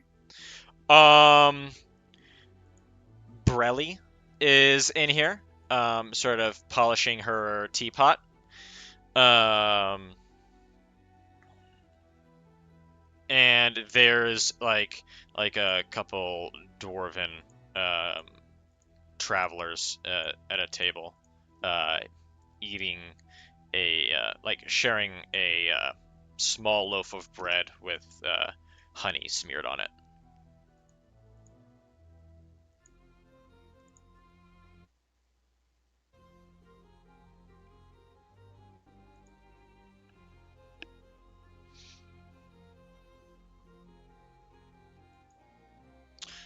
Is there anything you'd like to do with that information, or?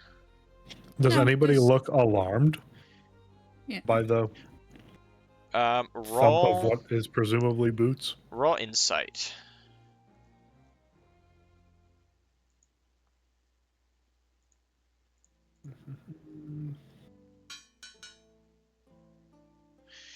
Um, The hell?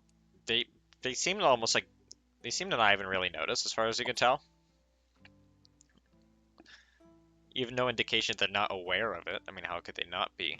But they don't seem alarmed. Do you guys know what that noise is?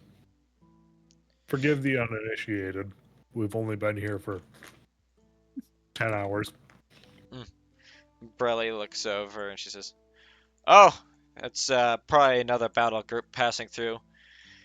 They've been sending thousands and thousands of people north into the Anvil Bay region." Any idea how many battle groups in the last week have passed through here? That's a very particular question to ask. She says, almost with a curious expression on her face. "What need have you to know?" I am here as a liaison to a friendly government trying to establish how serious this situation is. Well, I can tell you this. It seems to me that the situation's very serious. That much I understand because I'm here. However, numbers help convince political types of the reality on the ground. Go ahead and roll persuasion for me.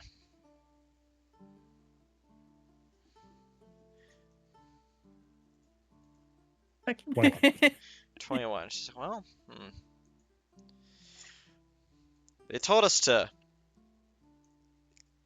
beware of such questions in case of spies or whatnot. You know, loose lips sink ships. well, But to ease your mind, I am a spy, but I'm on your side. that anyway, the That's DC so just went up convincing. by 5. No, the DC on the initial roll is 20.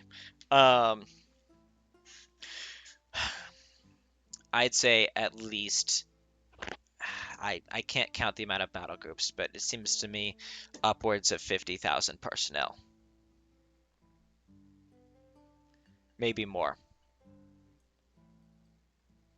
There's about 2,500 personnel in a standard Nordenthalian Nordenthal Royal Army battle group, and a couple dozen of those have come through here in the last month, in the last couple weeks. Fresh boots straight from the Great Crater training grounds. I appreciate that information.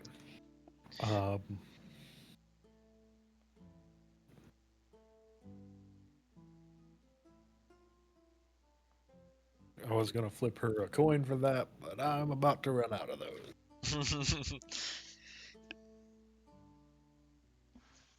Outside of the soldiers, have you noticed anybody else going north recently?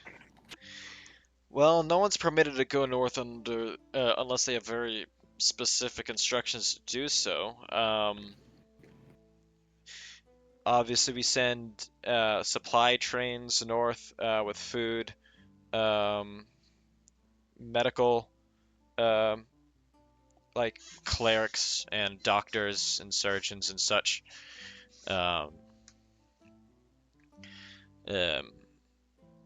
Engineers, all sorts of non-combat personnel who otherwise we need in that area if we have any hope of holding back the Grunenreich onslaught that's about to befall us.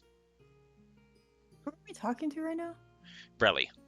Miss Brelly, Barkeep. the Why innkeep. would Brelly know all this? Because she is here in the tavern that's right on the road that all these guys go through.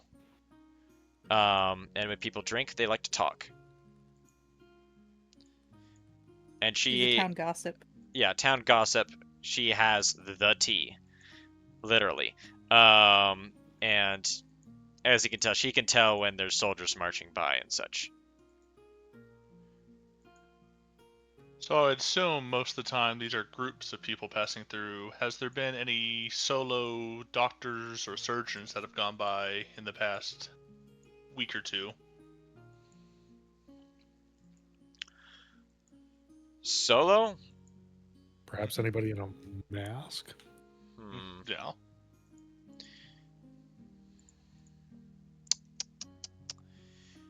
There was one. The extent of which information given depends on this. Let's roll. Okay. There's one who came through recently. Strange sort of fellow. Made me feel a little bit uneasy. He wore a porcelain mask and deep purple robes. That's the one we're questioning for. Friend of yours? He didn't seem very interested in talk.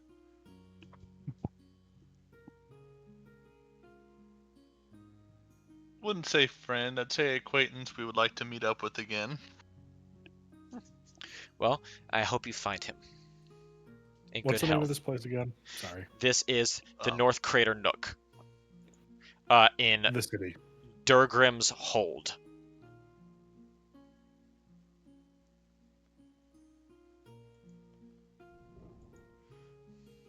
Thank you. I know you say he didn't say much. Did he say much of anything to you, or do you know which way he left town? He said absolutely nothing, and there's only two ways in and out of town. I don't know where exactly he went from here. Obviously, it's hard for me to tell what direction people are going once they leave my establishment here.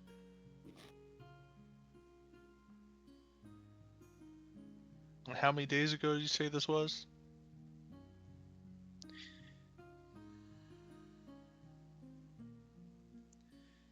I'd say this was... oh, fuck. How many days ago did I say that he was at Snorri's Rest? Oh, It was like a week, right? Or like 5 Yeah. days or something like that. He was It here. was 7 days prior, I think. 5 or 7, something like Yeah. that. Yeah. He was here 3 days ago. Came in, stayed the night, left. Without a word. He paid me in coin for the room. I had no reason to butt into his business, and frankly, I didn't want to.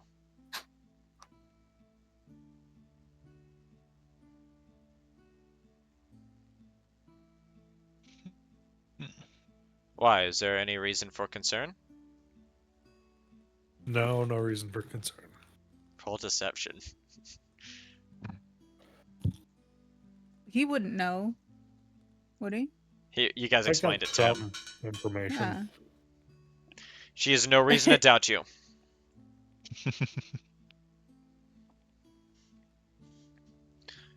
That is a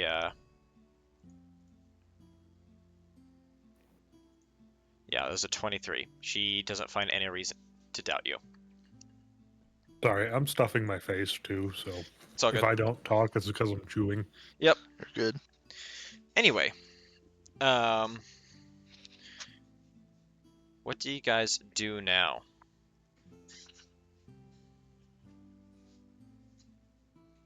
I I assume we would can go up. like to check out the Atropian consulate, see if there's anyone still there. The Atropian consulate in well, the nearest You said there was one here right before we moved. no, in In the Anvil Great Bay. Crater. There's one in Anvil Bay, Oh, and there's one gotcha. and there's the embassy in the Great Crater. You're a long way from any Gotcha, Atropians, sir.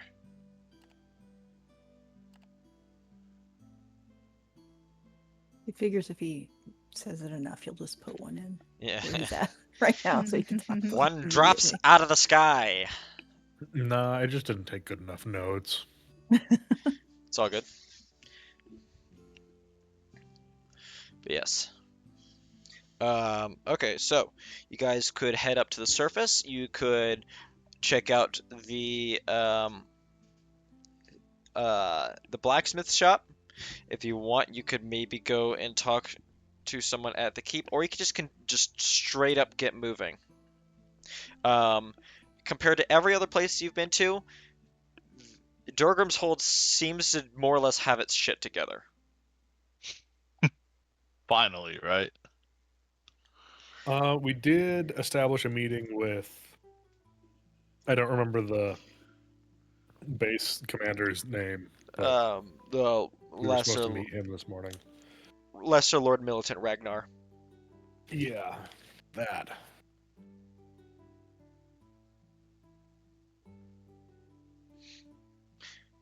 We should probably Yep. talk to him because we said we were going to, or I said we were going to. I'm just waiting on the party to make a decision. Yeah, no, I agree. We can do that, but Yeah. I would recommend us trying to go north quickly because if we made up 4 days on Alaran from just flying from Snorri to here, then if we keep flying north, we may be able to catch him before the next town. Yeah. Or Anyone at need least any gaining more? ground. I need to stop at the blacksmith to grab my pistol too. Yeah. All right. Nugget needs to drop off plans with you at the blacksmith. Yeah. Oh yeah.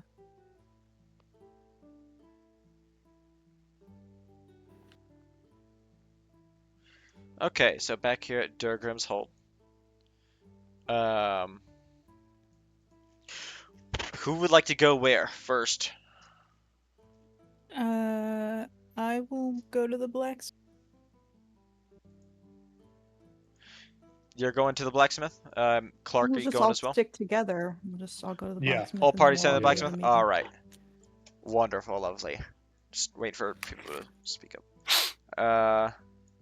Can I move you here? I'm just gonna use Kerbonk as a party marker. You guys go to the blacksmith. Similar size as I described the night prior. It's a stone structure. There's a dwarf there, bareback, sweat drizzling down, hammering at a sword on an anvil. This time he doesn't have as much sweat on him. But a younger dwarf is shoveling coals into the forge.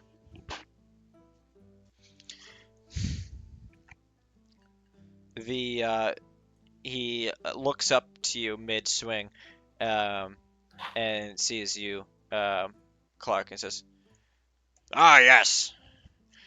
Good to see you. I've got that pistol you ordered ready to go."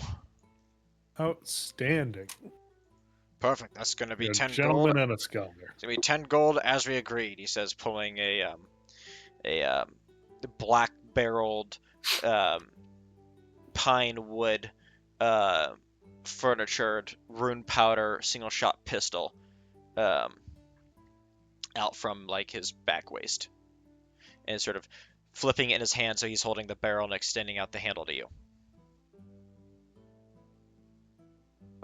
Much appreciated. I pay him the 10 gold as soon as I find that tab in my inventory. So inventory, and then you click on the actual gold you have. It's at the top, and then you yes. remove 10 GP, and I will add in a pistol. Okay. Also, can you remove the extra rapier and the one extra hand crossbow? Yeah. The action. I'm gonna put the pistol in your equipment. Okay. So remove one hand crossbow, and Yeah, I was only supposed to One have rapier? one hand crossbow and one rapier, okay. but I think we were both adding them when I was doing character creation. So The pistol feels a little heavy in your hand. There's like a little release you can thumb that swings the barrel out to the side. It's similar to like an M320. sick. Okay. And it's about like a 12 millimeter diameter bore. The bore is smooth. Okay. Into the rear, you can insert like the paper wrapped rune powder cartridges.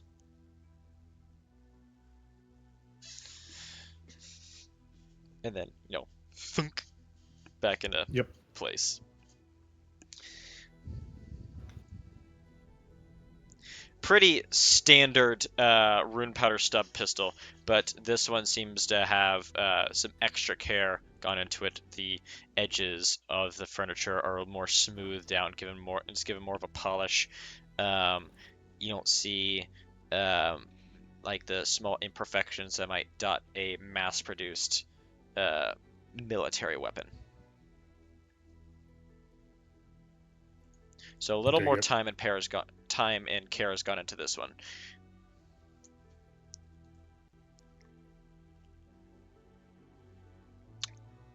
Mechanically, don't worry about ammo consumption. Again, I appreciate your assistance.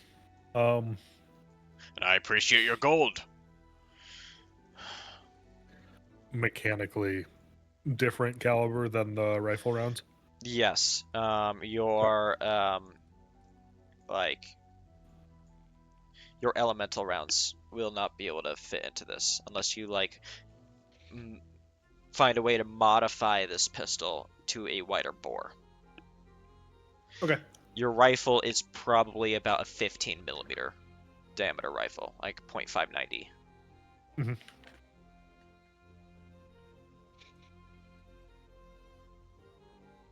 I'm good here unless someone else needs stuff. I'm gonna ask about shields. Is any offerings for shields? You see a whole rack of shields, like ready to go, already made. Wooden shields with like steel rim and plate in the middle.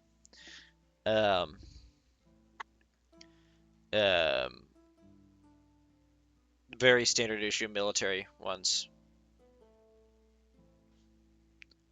It's like, I've got plenty of shields already made for you if you want something more special.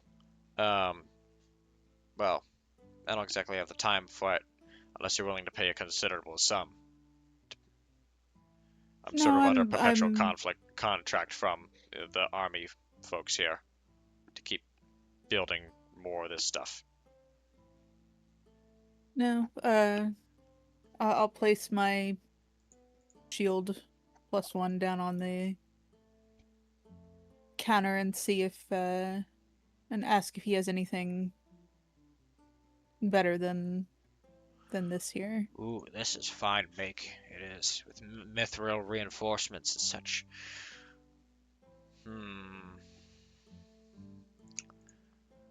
Let me see, what are the stats on that shield?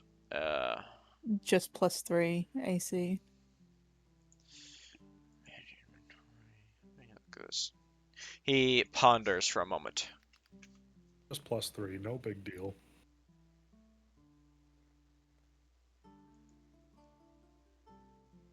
You do not want to see the stats on my axe. I've heard.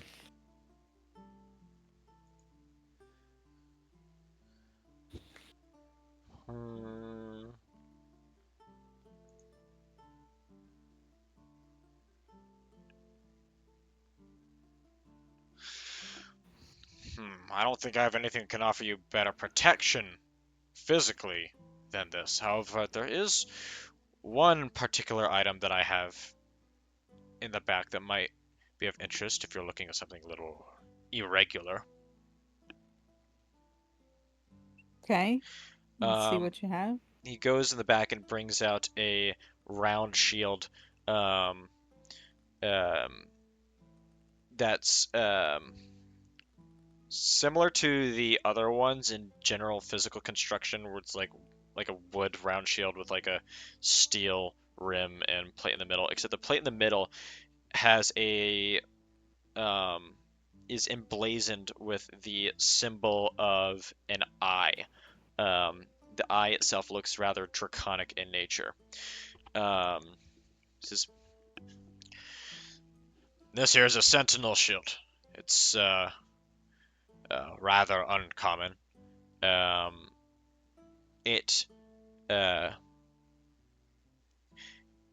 The shield in a way sees things for you, and it gives you this sense of greater perception.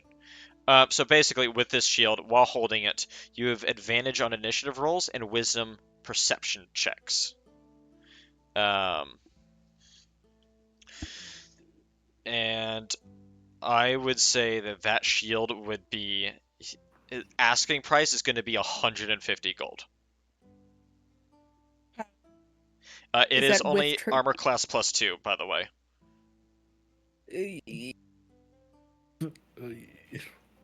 Jesus. Yeah.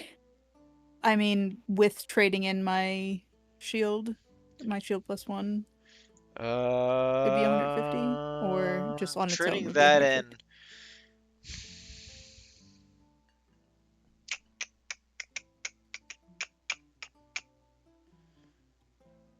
I'd say that shield +1, that brings it down by 50 to 100 gold.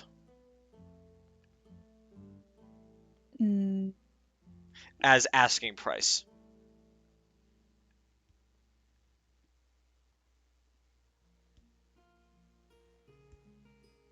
I think I want to keep my shield +1 in case I need the extra AC. So,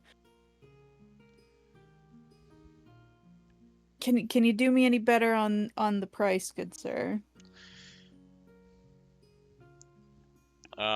Go ahead and roll persuade him if you're gonna roll to persuade him if you're gonna try and persuade him to lower the price.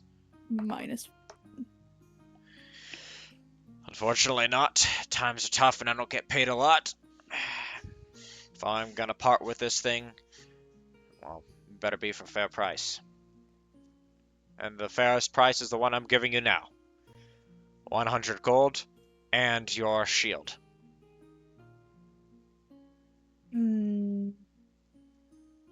I'll just pay the 150 and keep my Okay. shield +1 in case I might be able to get a better price for that somewhere else. Go ahead and remove 150 gold from your inventory. I'm going to put the Sentinel Shield in your equipment. Make sure to unequip your shield +1 if you'd like to equip that. Yep. Doing so would take a full action. So in combat, you wouldn't be able to just switch shields real quick. Yeah. In fact, I'd say you'd probably have to put the shield, one of those two shields, in your backpack, so it's just not available. Yeah. Unless you spend a whole action to pull it out of your backpack and then switch them out. You mean you can't do the mountain blade turtle thing? Yeah. Shame. Just gonna dual wield shields, like a Kimbo shields.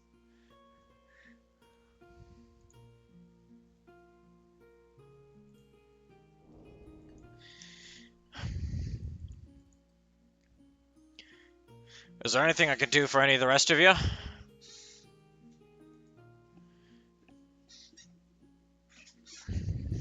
I think I'm good. I have that same shield, so there's nothing better that I can get. Right back. I'm not even going to try to get a better axe. He looks at you and just says, "Fuck you!" You've already helped me out plenty. He says, "I'll pay you 150 for that axe." No, we going much higher than that one, sir.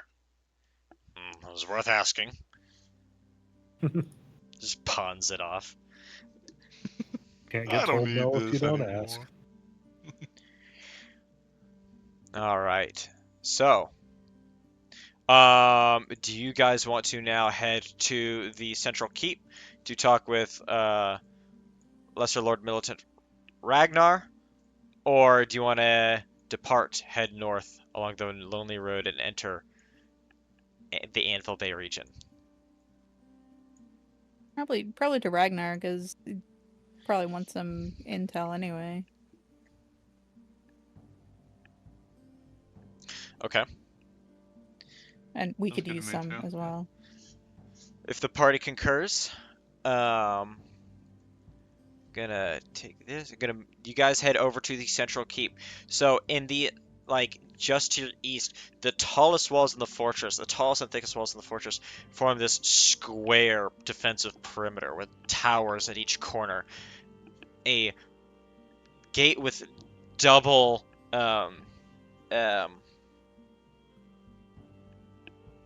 do they call the metal bars? With double portcullises, is raised above you. Inside is this central,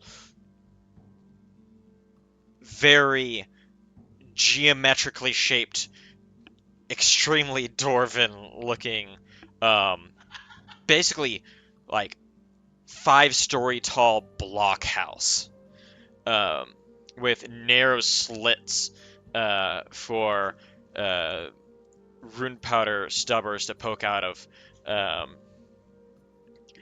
There are a number of guards, holding posts around this, and you're able to gauge that this is the centerpiece of defense of the fortress here at the central keep.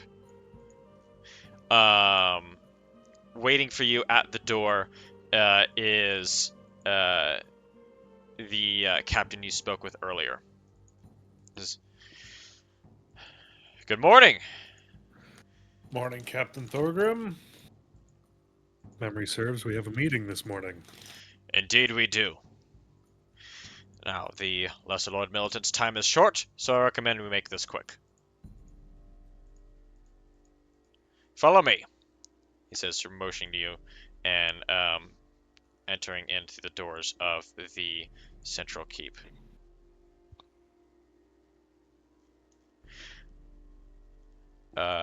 You guys, presuming you follow suit, following in, are led through a very confusing and convoluted series of winding staircases. It's very easy to get lost here if it wasn't for the captain leading you in the front.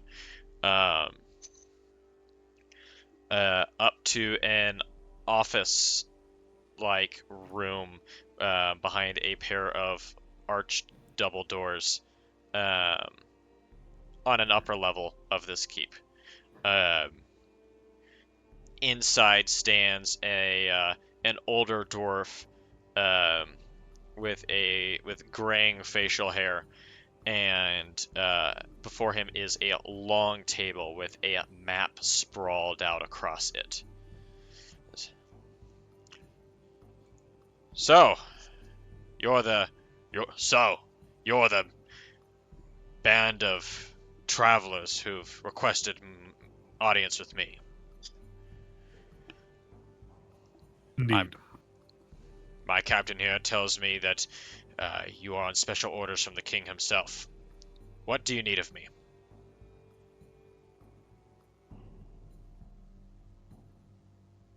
We are on the way to Anvil Bay, correct? Mm-hmm.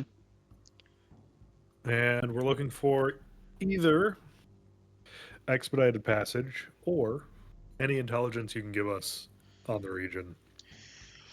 Well, I was told you came here on a giant flying bird, so I'm not sure if it gets any more expedited than that. I can certainly send word via Raven that you guys are coming, so that you will not have the interruptions that you faced here today.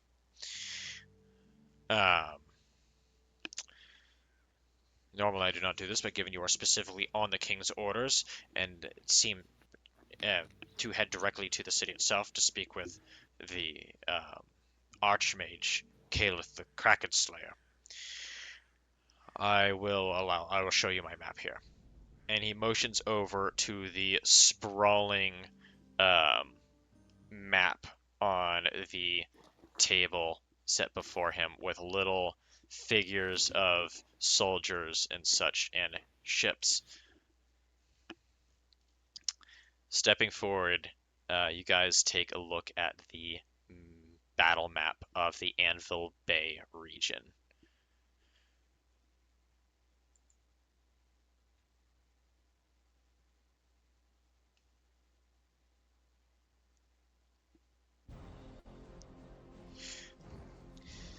You guys see the map I've set before you.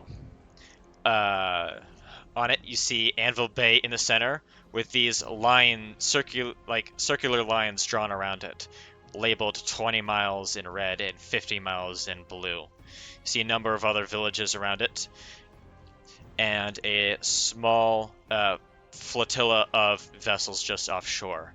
Even farther off, facing towards the bay itself, you see a large grouping of black ships of varying sizes going off the map itself. Next to this stands a number of figures of dwarven, orcish soldiers, each one depicting a full Grunenreich warband. Sprawled across the map in several locations are dwarven figurines as well, depicting Nordenthal Royal Army battle groups. These battle groups each represent roughly 2.5 thousand personnel. The Grunenreich warbands, he explains, vary greatly in size, but tend to average out at around 5,000 personnel strong. The two largest concentrations of Nordenthal forces are at Anvil Bay itself, and just to the south at the settlement of Roadstead, with about 30,000 personnel depicted at Anvil Bay and 40,000 at Roadstead. Smaller concentrations of forces are positioned at other villages, such as Cromere, with 7,500 personnel, Stillwood with 2,500, Emberglade to the north with 5,000, and other battle groups positioned elsewhere. He explains that these are there as the ones to the southwest are more rear security echelons. The forces to the right at Cromere, Stillwood, and the intersection north of Cromere are a blocking force in case the Grunenreich forces land to the east of Anvil Bay. The forces at Emberglade to the north are there to defend against any attempted landing on that river island north of the city.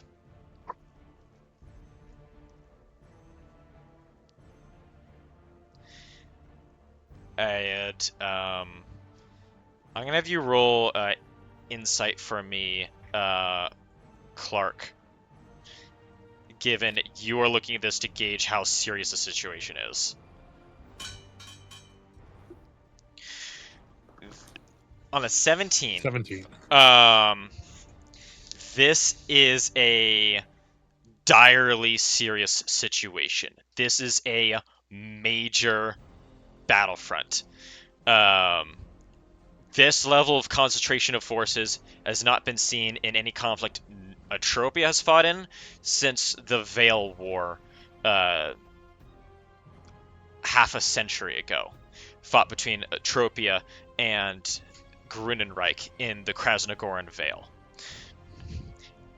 Even so, the Grunenreich forces that have been placed on the table that are known of is the single largest concentration of Grunenreich force in recorded history.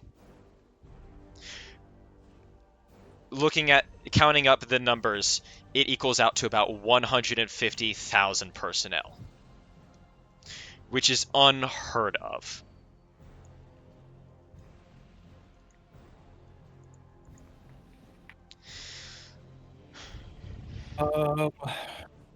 Follow-up request Yes. to the Lesser base Lord commander Militant. yeah, that guy. I need a raven for the crater. Time now. It will be done. He extends out an arm, and a raven comes through the window and just immediately lands on it, claws digging into his gauntleted forearm.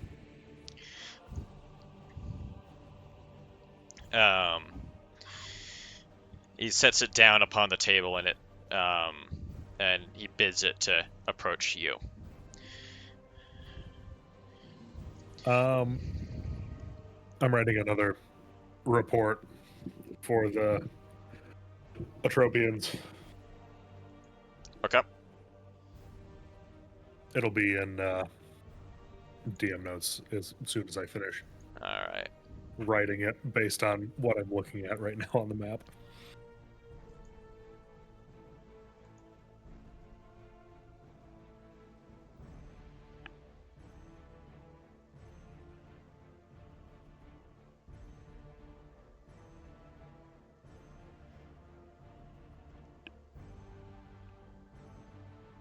You guys can carry on with what you're doing. What does the rest of the Uh, party think or say looking at this map? Have concerns. Seems like just a very grand amount of forces on both sides. But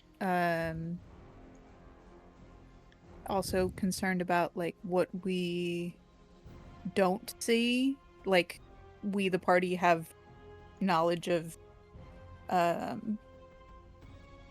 like the other things going on.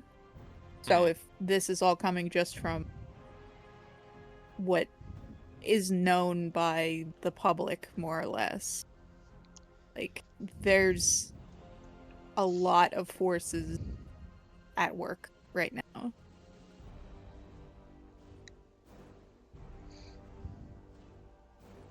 Let's say, so the big fleet up in here. I'm to assume, I'm guessing Gorvash will be in that fleet. Roll, yes, looking closer, I'm not even going to make you roll because it's right there. Looking closer, you see one of the ships one of the black ships is larger than the rest and has a little flag sticking out of it, with a label written on in like charcoal stencil, labeled. What was the abbreviation for that? Let me.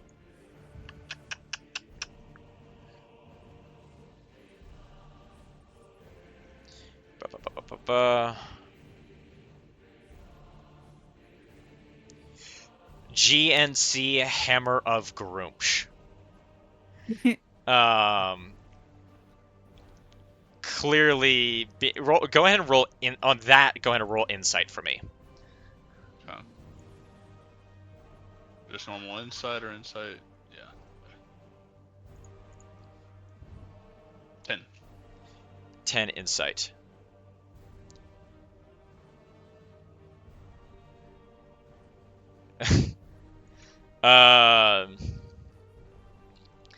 On a 10 insight, I mean, it's pretty easy to tell. This is the flagship of the Grunenreich Black Armada.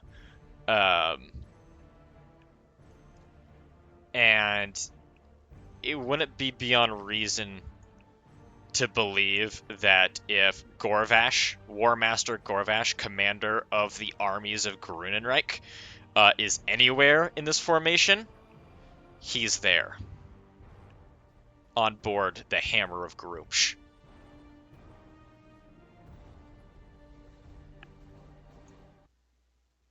Oh yeah, I'll state that out to the party that this is where War Master will be.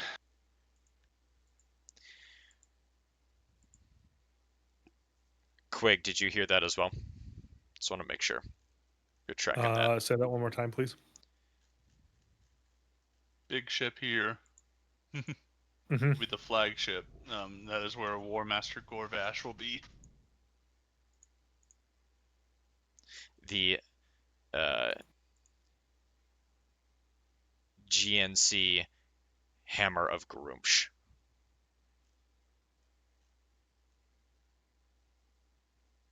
I am going to DM you this message because it feels a little bit more sensitive than Of course. general.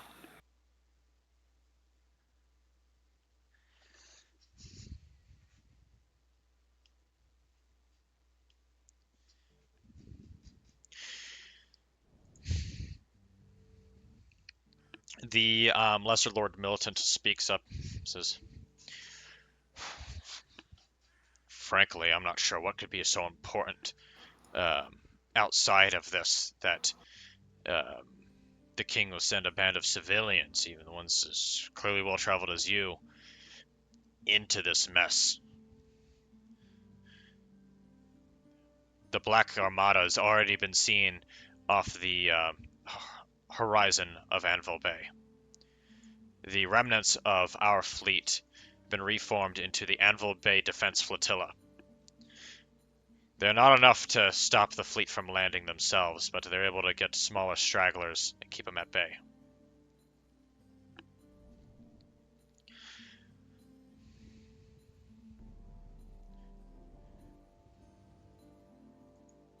As for the exact defensive plans, how we intend to even hope to defend Anvil Bay, well, those answers are with Kaelith alone. The archmage has been keeping her plans rather close to her chest, at least within that region. All we hear is what she needs in order to make her plans happen. The king has such trust in her that we send everything that she requests, if it falls within our power to do so.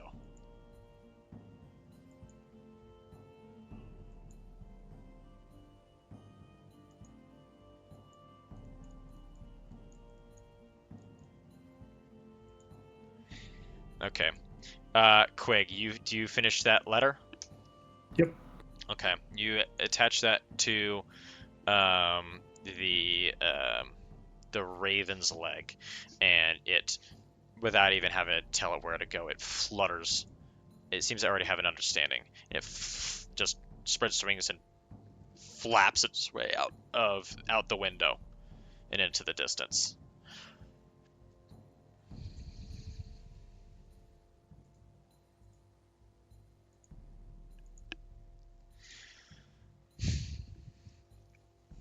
I will Now, send some do more. we- Oh, sorry. Go on. Oh no. Do we want to inform him of like the Kuo-Toa and other and what's his name that we're chasing? Alaran. Alaran.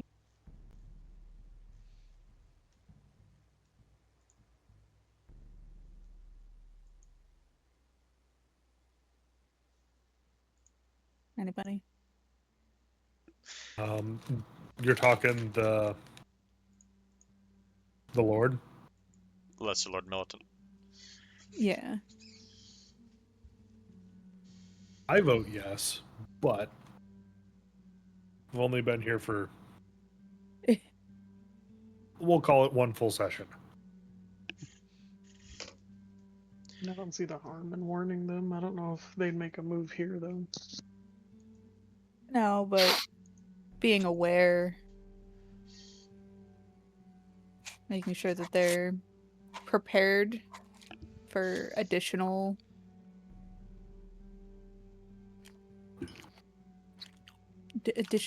potential resistance of some kind or interference. I mean, if you're gonna send a raven ahead anyway, if we warn them of a doctor in a porcelain mask, I mean, unless he changes again, he does kind of stand out a little bit.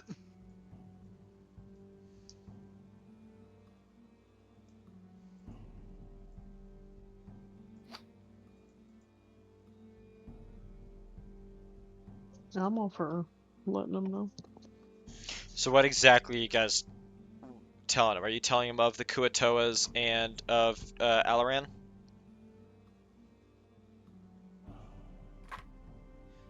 And if so, how much of the Kuo-Toa stuff are you telling him? Are you telling him about Susaroth and kidnappings No. and...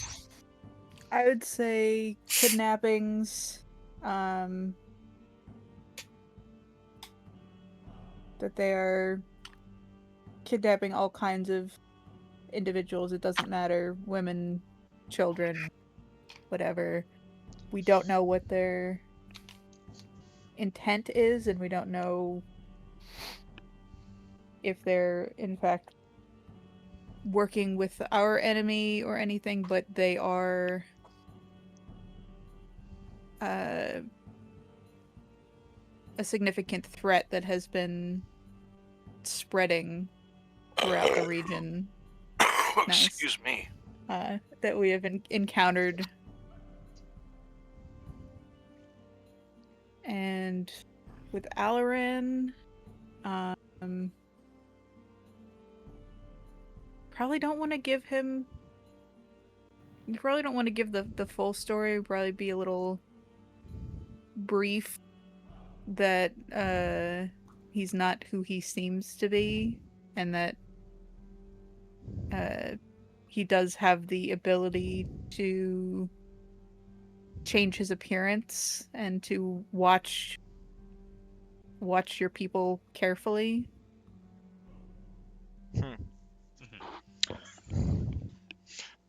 Okay. Do you mention Lilith? Do we want to mention Lilith?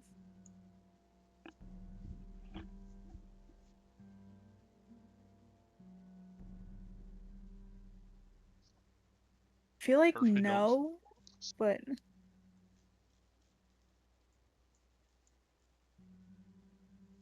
Okay.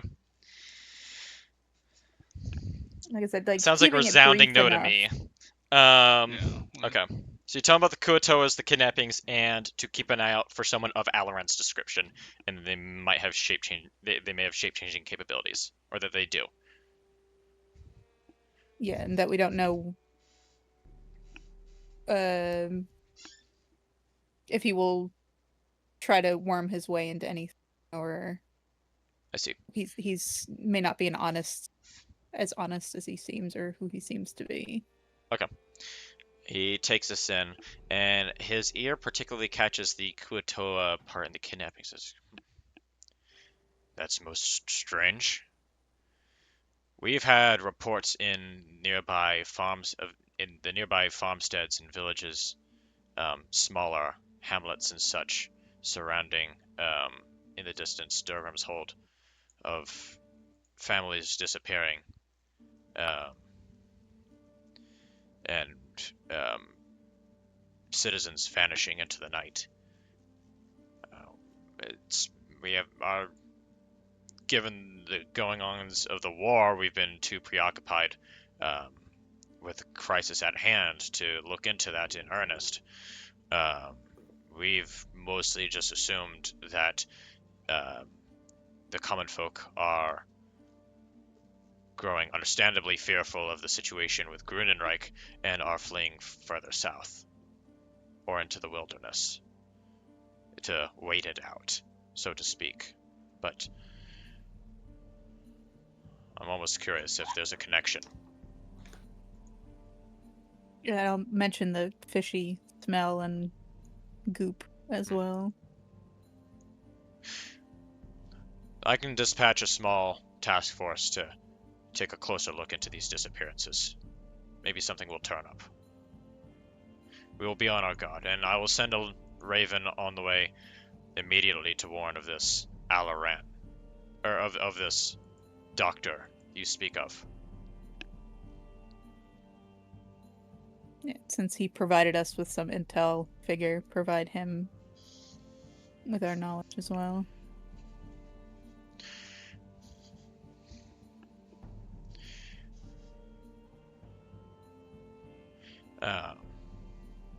Well, if there's anything, I'm not sure if there's anything else I could do to assist you. Forward forces will be aware of your arrival. You shouldn't have too much hassle passing through them.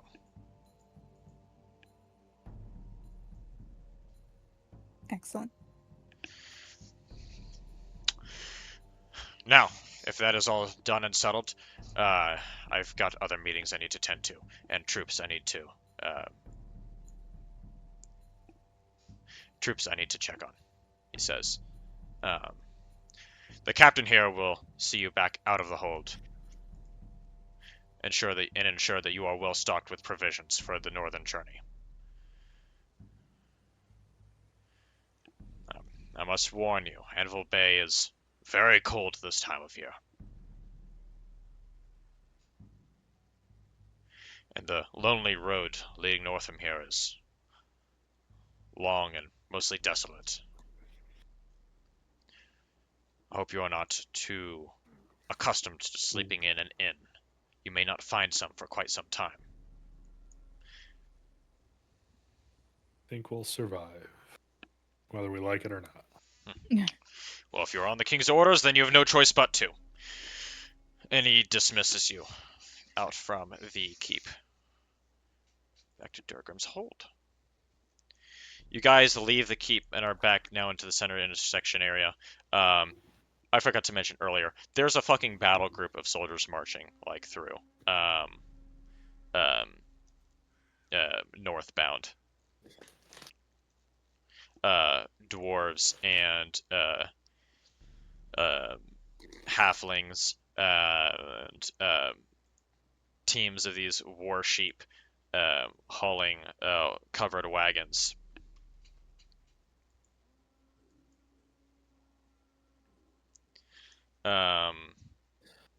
Yeah.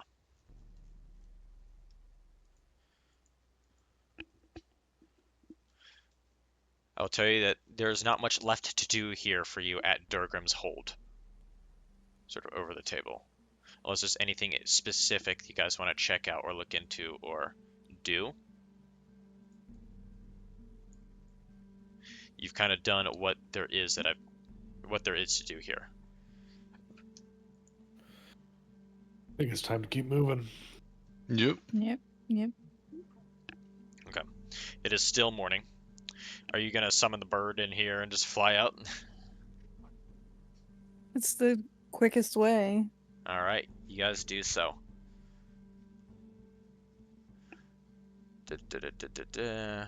You guys mount onto the rock, and it takes off into the air with a heavy gust of wind blasting into your faces as you rise in altitude and start flying north.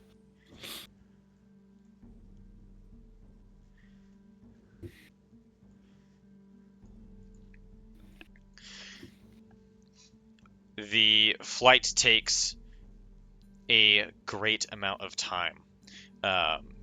Every 4 hours, your rock needs to land and rest. I'd say you can short rest, but there's nothing for you to short rest for right now, unless anyone's uses. No one's a warlock, so yeah, there's nothing for you to short rest for. So we're just gonna skip that.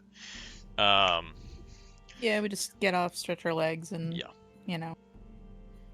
Yeah, take a whiz, that sort of deal. Yeah. The sun stretches over the sky and begins to settle to the point where it's at early evening, and the rock has flown for about as much as it can without before needing some time to settle down and rest in earnest. You're flying north, and you sort of following the Lonely Road. Literally, the name of the road is the Lonely Road, in a northeastern direction, and you see a. What was the exact description? You see along the side of the, not far from the side of the road, on the east side of it, what looks like a temple built of humble stone architecture. Around it seems to be a large mess of tents and small wooden makeshift structures. Should we go check it out? It might Think be we should. shelter, anyways. Yep. All right. Land the rock nearby. Let's see.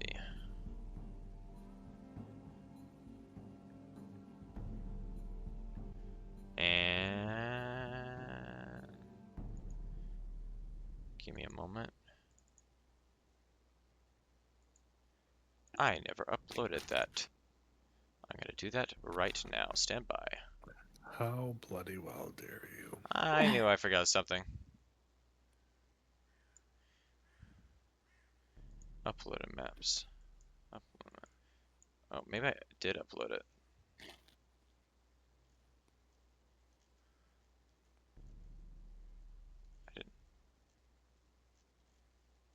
I did not. My apologies. It's a quick little fix though. D&D.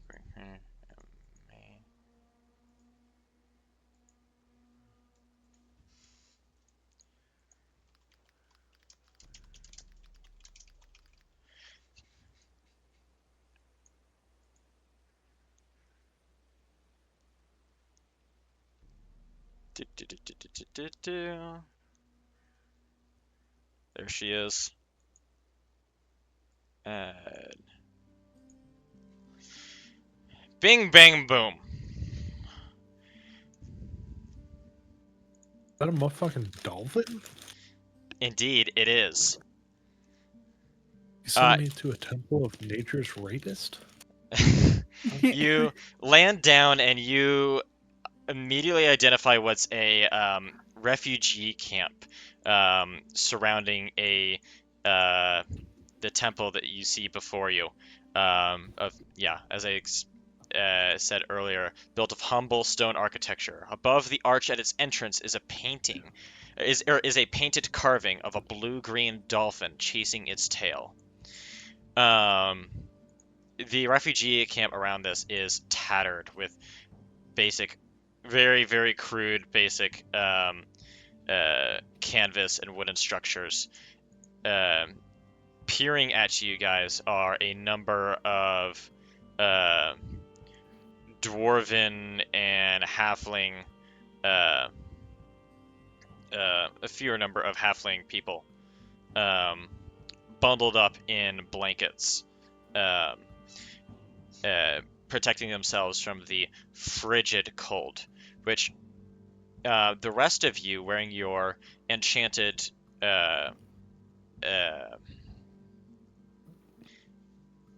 violet cloaks, you are kept warm from this natural cold. However, you, Clark, it's pretty damn cold. You are a Tropian after all, and you're not used to the far north. Hey, friends, where can I get one of those fancy clothes? Queen gave it to us. About 2 weeks back. Good looking out, guys. We didn't know you could do it. Would you like me to sit on your shoulder instead, and I can drape it over you? You know what? I'll take what I can get. All right. Sort of hops shoulders and you just drape it over the back of them, and it feels basically, think of like a heated blanket.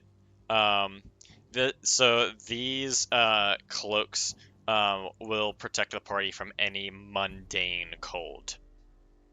Not magical cold damage, but from natural chill. The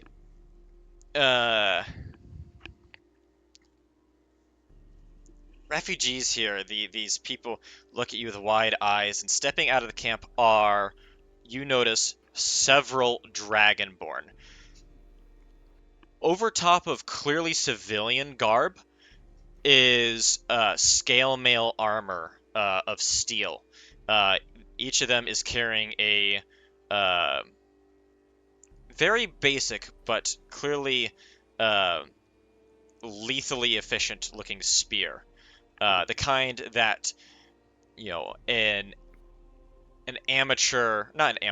kind that a relatively inexperienced blacksmith's apprentice could prepare in number rapidly. They have steel helmets over their draconic heads. And the one thing that they have in common with one another is, like, aside from their weapons and their armor, is where is it? Apologies, I'm trying to remember the color. I believe it is red. No, a blue, like a Nordenthal navy blue like scarf around their necks. Their heads, they have like fur-lined cold weather hats on. Reference the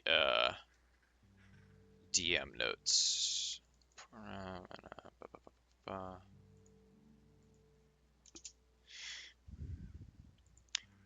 One of them steps forward and addresses you. It's like, and who might you be traveling north in this weather? On a steed such as that, he says, motioning to the bird with his spear. No one of consequence. No one of consequence. Well, that is good. We don't want any consequences here. Not with these people here. Currently, just looking for shelter in our travels. Aye, we can provide that, but just not longer than a night. Allow me to introduce myself. I'm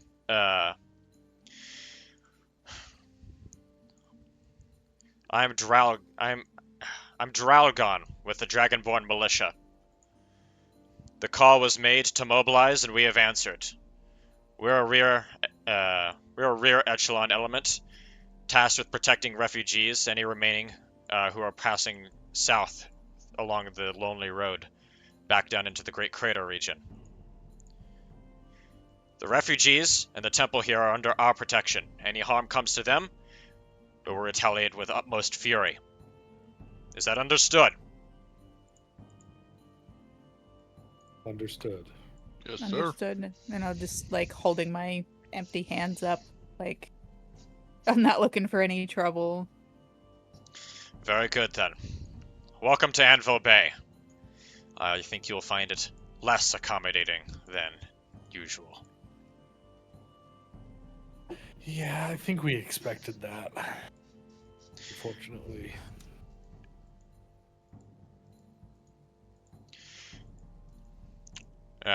Sure, it's a great place under better circumstances. Indeed it is. Indeed it is. You should speak with the priest, the cleric at the temple itself in the center of the camp. Perhaps he will allow you to stay within the limited confines of the temple for the night. We're keeping close ration over food and medical supplies, so you can understand if we don't want you much longer than that. We I think we're come with good our- on food and medical supplies. We Yeah, we just want come with our someplace own- warm to sleep. Yes.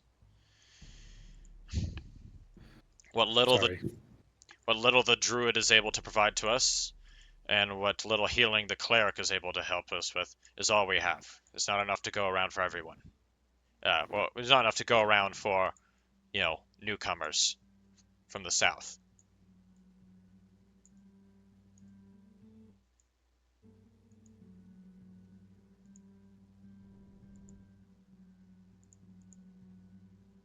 I guess. Well, Anyone- let's head inside and talk to the priest, shall we?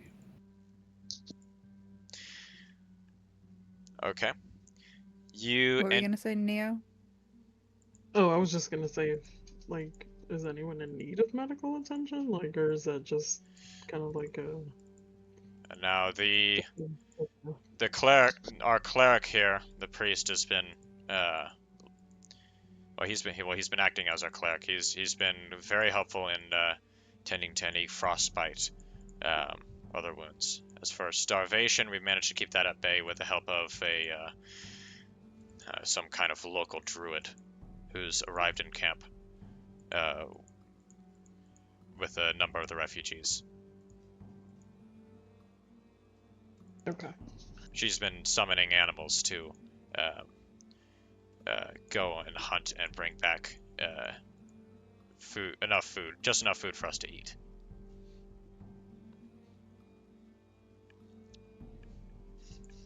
Okay. You guys enter in the camp. The refugees stare at you with, gaunt features upon their faces and bodies, but otherwise seem well enough nourished to stay alive, staying close to fire pits that they have set up to keep warm in the blistering cold.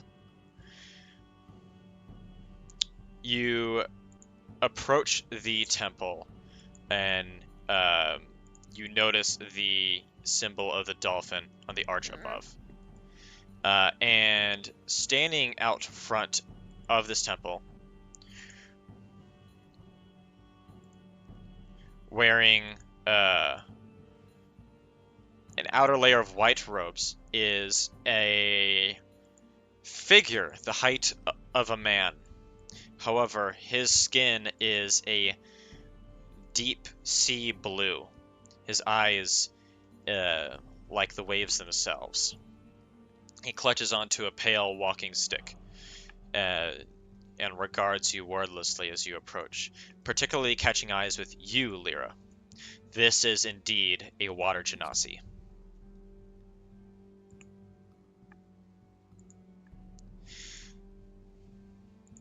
He speaks out. Oh, good. More travelers. Well, welcome. This is the Temple of the Ivory Grail. How might I be of service to you?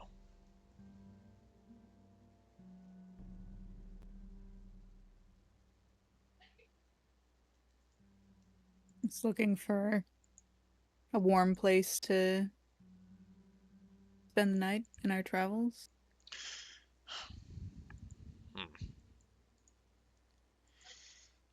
Well, I suppose I could allow you to stay within the temple itself.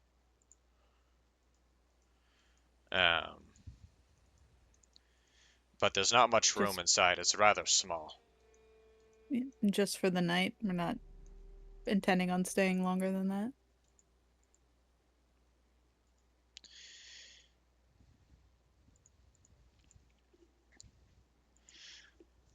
Of course. That sounds perfectly reasonable to me. Come inside.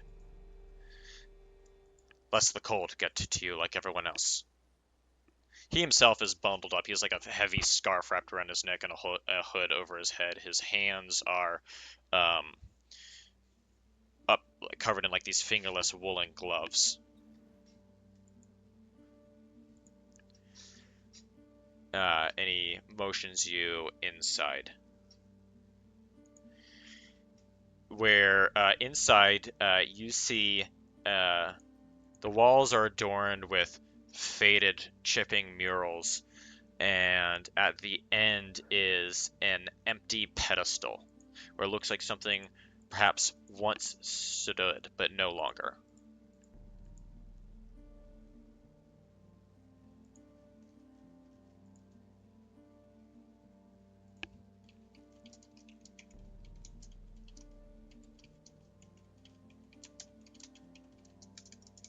There's something stood. Can we try to... I roll insight on to see if we can tell what used to be there? Yeah, go ahead and roll insight for me. I don't know. 4. It's an empty pedestal. Nothing clicks in your mind.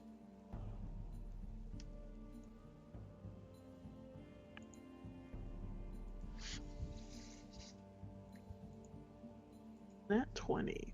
You rolled a nat 20. What'd you do? I'm not seeing the rolls right now, so if you're rolling, Okay. tell me what it is and what you get, because I can't see it right now. So I got 26 on a nat 20 to see on insight. On an insight check, you see, well, first of all, your reason that this is, as he mentioned, this is the Temple of the Ivory Grail. And you have a very central pedestal here with nothing upon it. It's pretty clear to you immediately while Kabunk is scratching his head that, well, there was once an artifact that sat upon this pedestal. Perhaps it was this ivory grail that the temple is named after. You also look at, trying to figure this out, you look at the murals and such around you, depicting, at least on initial glance prior to further investigation, great battles and a blue divine figure and standing in the sea and a great beast on the latter ones.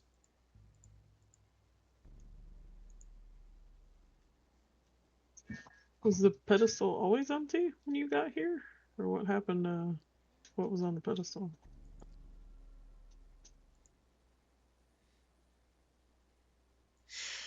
Indeed it was, he speaks up. Indeed it was not always empty. This is where we keep our ivory grail, if we had one.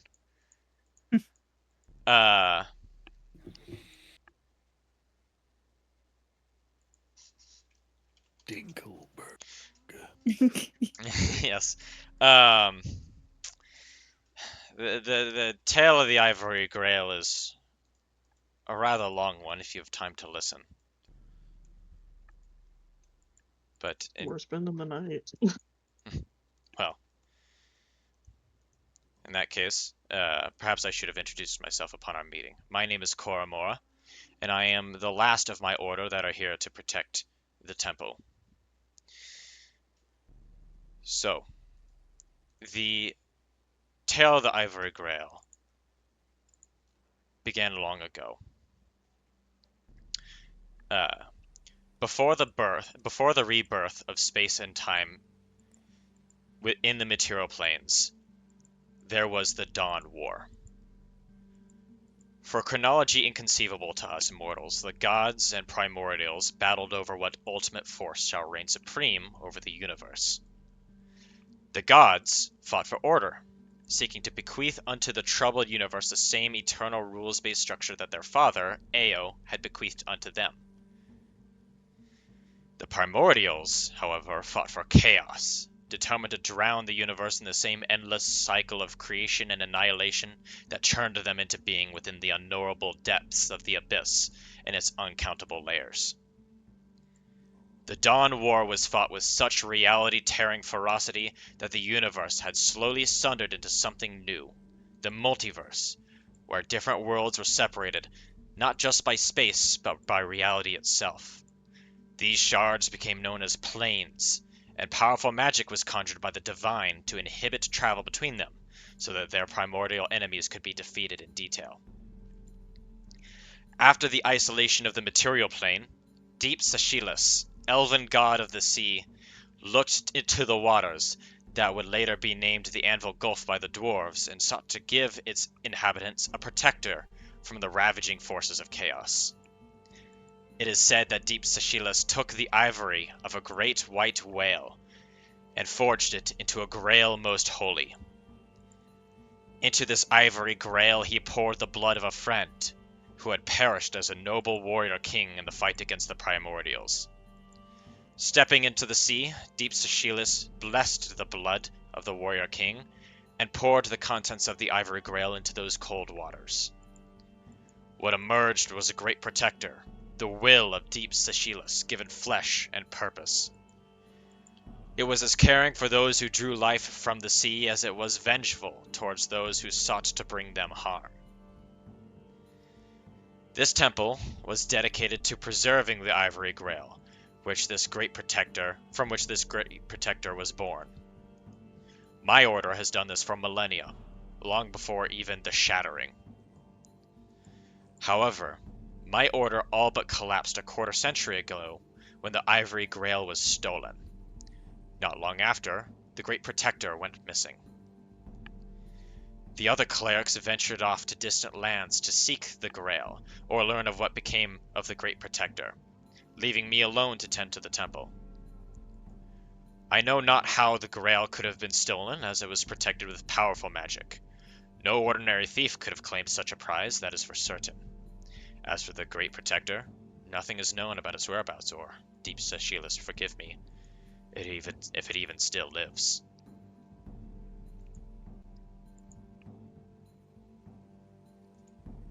So it's been gone for a while. It's been gone for 25 years. Right.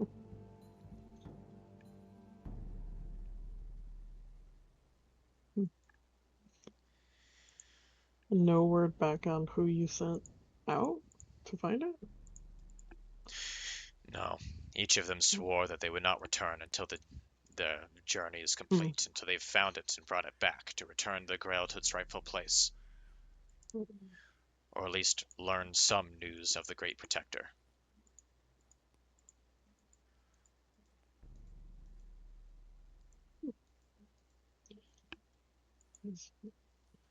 Keep an eye out on our travels as well, I guess.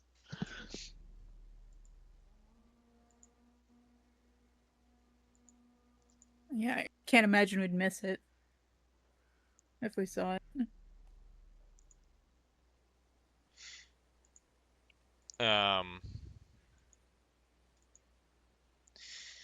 I suppose not.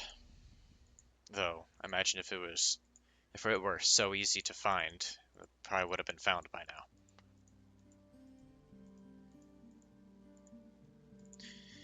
It's been decades since I've heard back from any of the rest of my order, so I imagine, surely, certainly, their journey must have taken them very far indeed.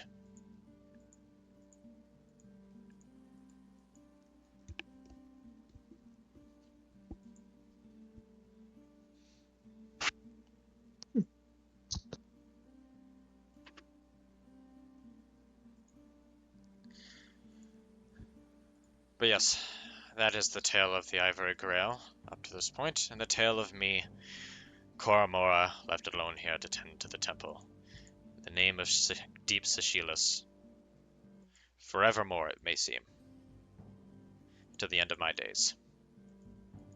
I have to say, all this war business has given me a lot more company than I'm used to. I have offered the grounds outside the temple as a place of hospice for anyone fleeing the violence that is soon to befall this region.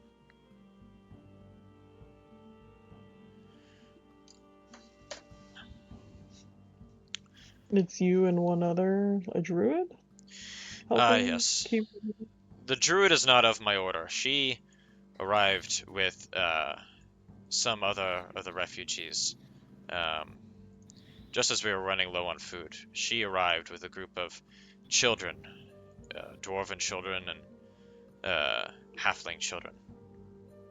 How long ago? She arrived here, I'd say, maybe a month ago. Okay. You seem awful relieved by that answer. Yeah, a bit. Well, I'm glad I could have offered you some relief then. Where did she come from? I've spoken with her a little. She came from the east of here, one of the coastal villages. If you'd like to speak with her, she's usually can be found in the rest of the camp, amongst the rest of the refugees. Though, while she is from the Anvil Gulf region, she doesn't strike me as someone who's seeking to flee herself. Merely one who seeks to help others when there's no one else to turn to.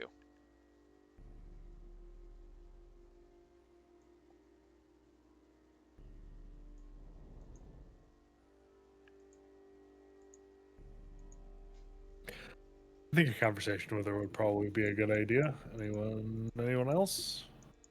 Yeah. Yes. Yes. Well, as I said, you can find her with the refugees in the camp outside of the temple.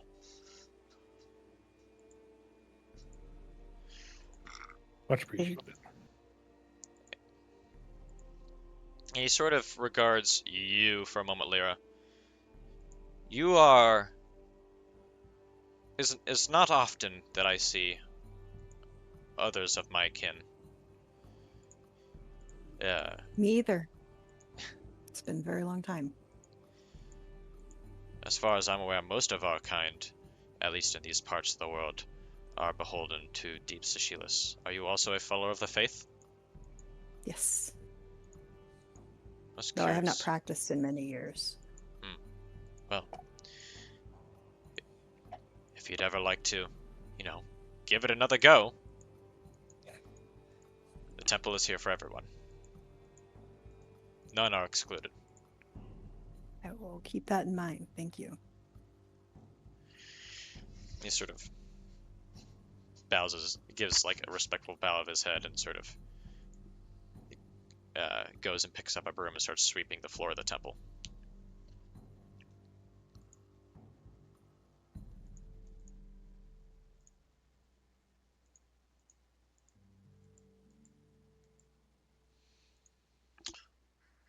What do y'all do now?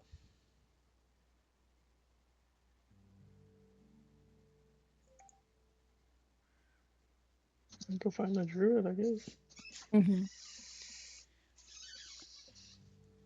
All right. You guys are gonna go and look for the druid then? Yes. All right. You leave the temple and enter into the camp itself, which is sort of sprawled almost randomly around the temple itself.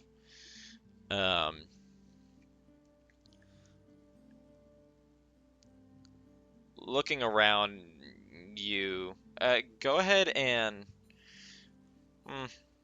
looking around, you guys find the. Let me choose the way I word this carefully. Each of you sort of splinter off into the camp looking for this individual. Sort of the whole split up gang type of thing. And running into various, refugees and dwarves and halflings, the occasional dragonborn militiamen, just making sure the refugees aren't going at each other over petty thievery or scraps of food. You see them holding like fish that's been roasted over a fireplace and eating off of the bones. Though Lyra, going further into the camp itself, on your insane natural passive perception, you see a taller figure of very familiar silver braided hair, wearing the garb of the wild, a old tattered bear hide cape, and a wearing clothing of various leathers and foliage taken from the chill mountains, or from the chill forests in the hills to the east. Mm-hmm. And this figure turns, and you recognize a very familiar elven face of Elowin, Mm-hmm. the druid who raised you after your parents died 20 years ago.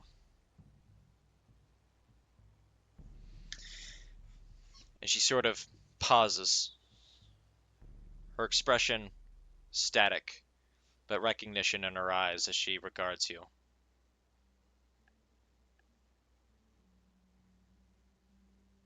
I just kind of stand there, like, in shock. Like, I wasn't expecting to see her. The description from the priest had me, like, I was trying not to get my hopes up that she was there, that it was her that he was describing. But I don't really know how to react. I'm just kind of standing there staring at her, like, not sure if I'm seeing things or if it's real.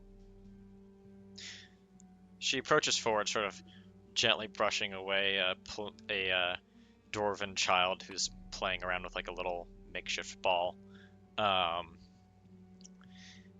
she steps forward and she reaches out with her hand and sort of brushes with the back of her fingertips against your face. She says, Lyra, my child, my prodigy, you have come so far. I didn't think I'd ever be back here.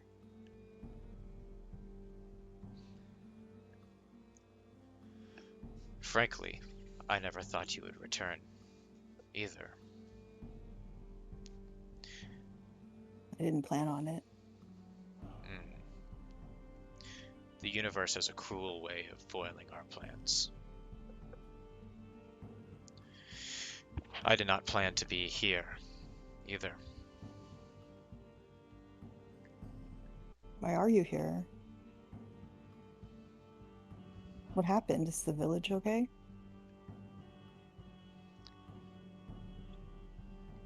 Come with me to the fire. You've not eaten all day, it looks. Fill your belly with nourishment.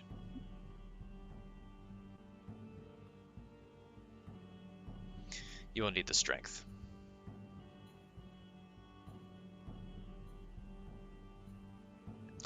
And she turns and sits down by a fire.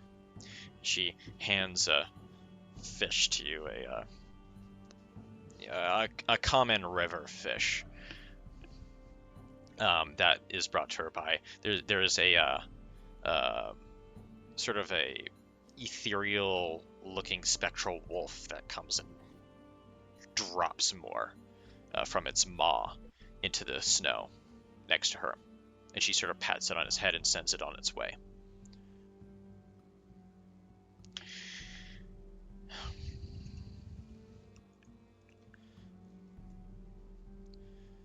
Much has happened in recent times.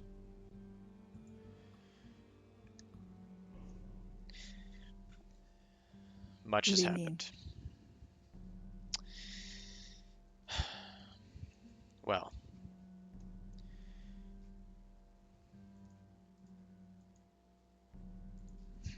with the war consuming the world, hard times have fallen upon the village, upon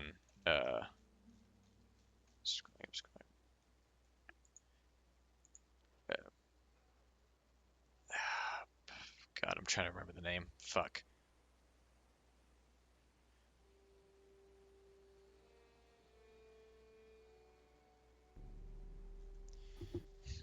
What was the name of the village? One more time. Tempest's Haven. Tempest Haven. Thank you. Couldn't find my notes. Hard times fell upon Tempest Haven. With the defeat of the Nordenthal Navy, the waters, the trade ships stopped arriving at the village below my home.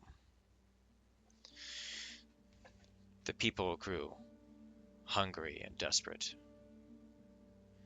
So the fishermen ventured farther and farther out into the waters, where the meteor fish reside. One day, a group of black ships was sailing along the horizon as the fishermen were out on their boats. I think they mistook them for merchantmen, for merchant vessels. I watched from the hills as the people cheered as the black ships turned inland. When they arrived, they were not met with traders with gold and goods, but by hobgoblin raiders with blades in hand. The village was razed. the people slaughtered. The children ran into the forest. The hobgoblins pursued them. But instead of children, they found me. Not one of them survived to make it back to their black ships. The village is gone, Lyra. The children you see here, them and yourself, are all that remain of Tempest Heaven. Oh my god.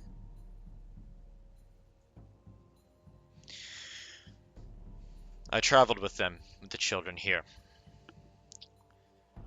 to reunite them with others of their kin, at the very least, who might take them south to warmer, safer lands. Though they've unfortunately been thus far reluctant to leave my side.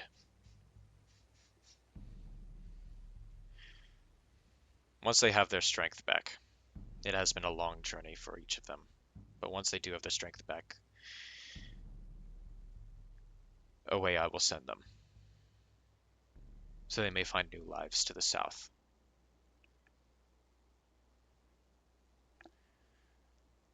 That is what brings me here.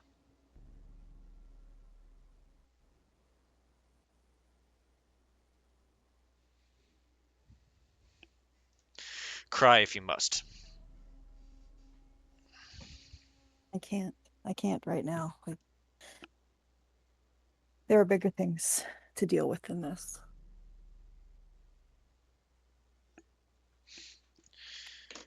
I always knew you were meant for bigger things. You were a prodigy.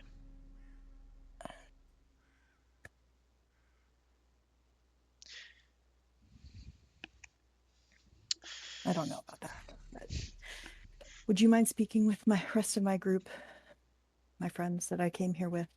We have questions about what happened. What's been happening?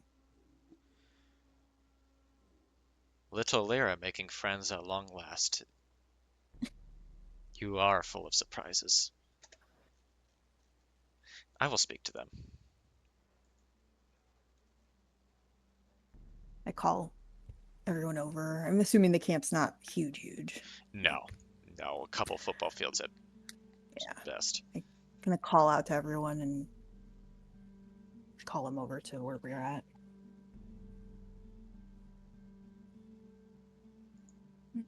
Come over and join them by the fire. I'll head over. I introduce her and kind of like give a very vague explanation of how I know her. Knew her from childhood and stuff. It would seem your newfound friends are as varied as you are.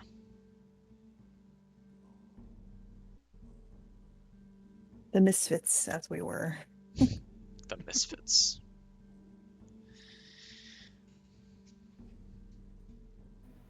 A name that will be sure to stick.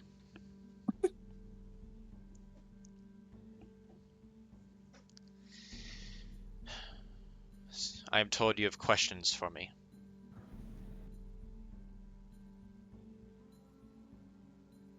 I am a woman of many answers.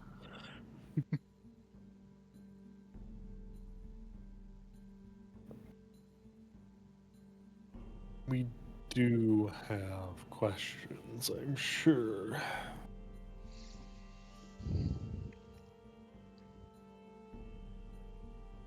We have questions, right? Well, we came to find Oh. her, right? This is who we were looking for. This is the druid that the priest sent us to look for.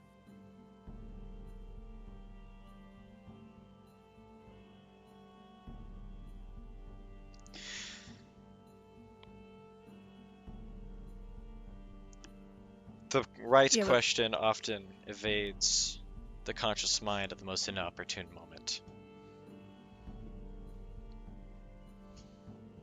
Yeah, I'm kind of spacing on why we were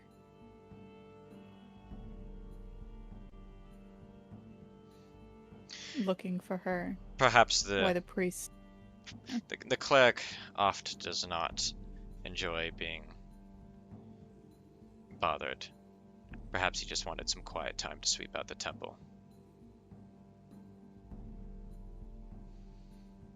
For a priest, he certainly doesn't spend very much time with the people. That's interesting. Seems like a priest would be interacting more with his flock. Perhaps, but I have the sense that his flock is long since gone. More so than I think he realizes. What do you mean? Well, he said his people have gone looking for their artifact, so he's been alone till now. And he's really just helping the refugees. Mm-hmm. He does what he can to help them, but that long with no true connection. I speak from experience when I say that it can have a profound impact on the psyche.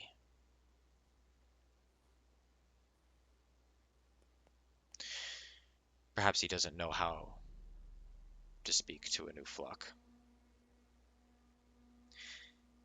He is an old man tending to an empty shell that once may have held great treasure. But something tells me no, it is not my place to speculate onto the matters of his faith and of yours, Lyra.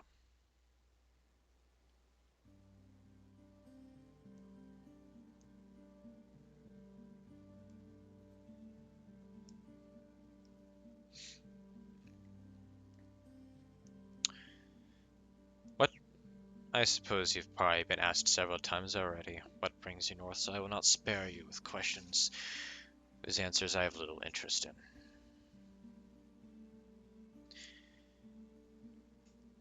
I conceive of each of you great power and great potential. A union of individuals such as yourself is only called through destiny. I can see in your futures great trials and tribulations of consequence greater than you can imagine, of deep pains from wounds you don't even realize you have. She looks at you, Kerbank, as she says that. Sounds like my first marriage. Damn. But you must know, you must hold deep in your heart, even as the night is darkest,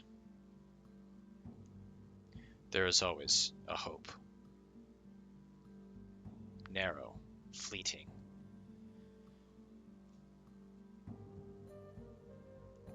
but it is there.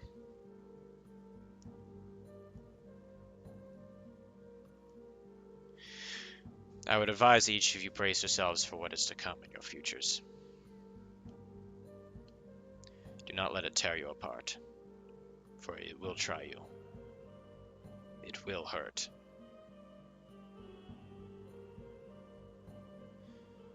But know that in each other there is comfort. Lyra, you've lost a family. You've lost a home now, too. But it seems to me now you've found a new one. And your home is wherever they are.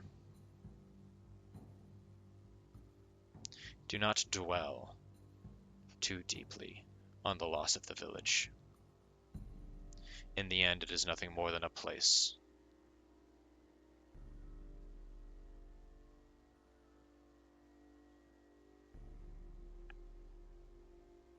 Try.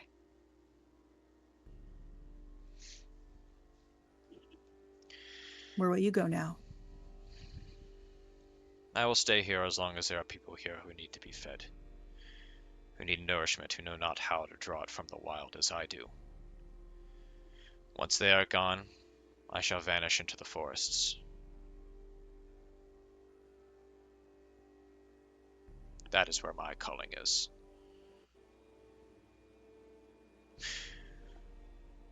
Maybe one day will be yours too.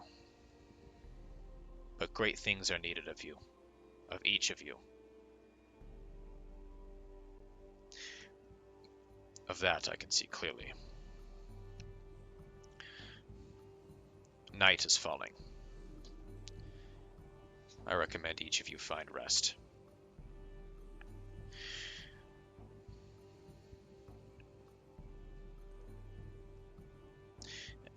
And she stands up in sort of a one fluid motion, and she walks off into the camp. Into the rest of the camp, I should say.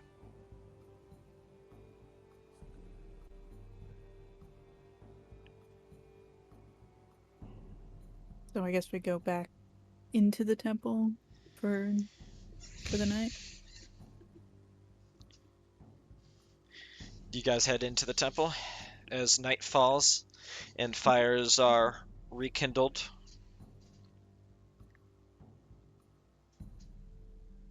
Yep. Yeah. Mm-hmm. You guys do so. The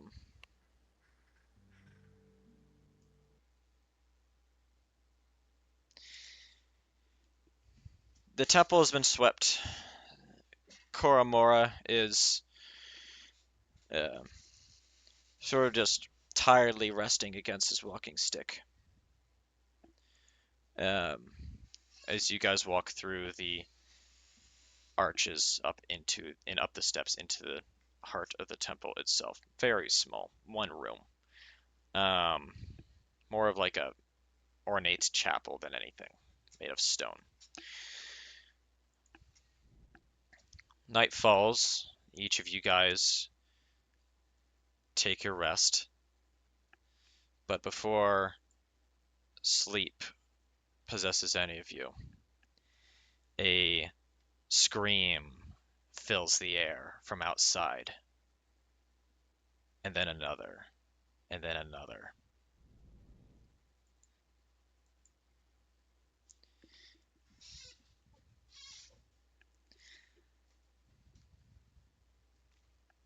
Uh-oh. Don't really want to go out there and see what's going on. Not gonna lie.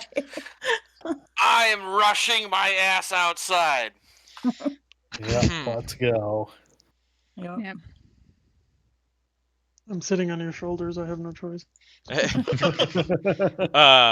There was like a couple hour time skip there in that moment. Yeah, but if he's going outside, might as well hop back on. Each of you rush out to the just outside the temple gate, and you see the refugees are all scattered around. The militiamen are grabbing their spears. You hear one of them chant, "Alarm! Alarm! Militiamen to arms!" And one of the like a dwarven villager, a dwarven refugee is quickly turns and rushes trying to get to the temple, and something comes out of the darkness from above and snatches him away, and he disappears into the night sky. And you hear a distant scream and a drop and a crunch. Oh, lovely. And as you guys draw your weapons, you see a number of figures swoop down from the darkness, planting their talons and outstretching black wings. And on their backs ride small green-skinned figures with blades and bows drawn. I'm going to switch maps here.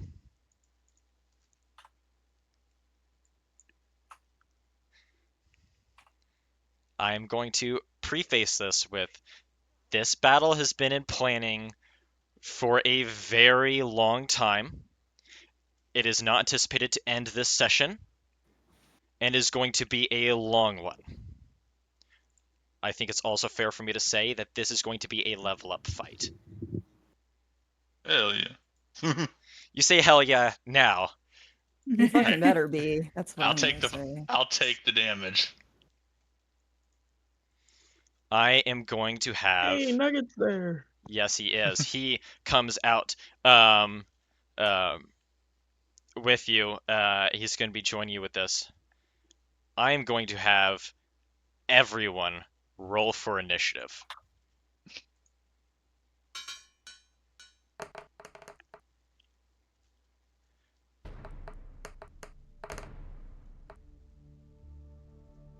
Well, How the fuck do I have initiative and I rolled double threes? I'm sorry, advantage. And I know, rolled double same. My threes. highest was an 8 on my advantage. What was yours, Astoria? What did your initiative turn out to be? 3. Total? For some reason. 3. Alright, 3 total. Okay. Okay, so Keela, yours was 11, Astoria's was 3, Clark's 22, Kerbonk, yours was 12, Lero, yours was 12, Morden, yours Mine was was 11. 10. Yours is 10? Okay. Yeah.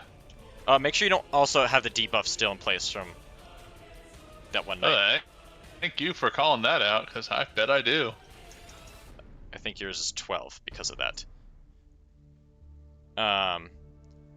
Nugget is 12.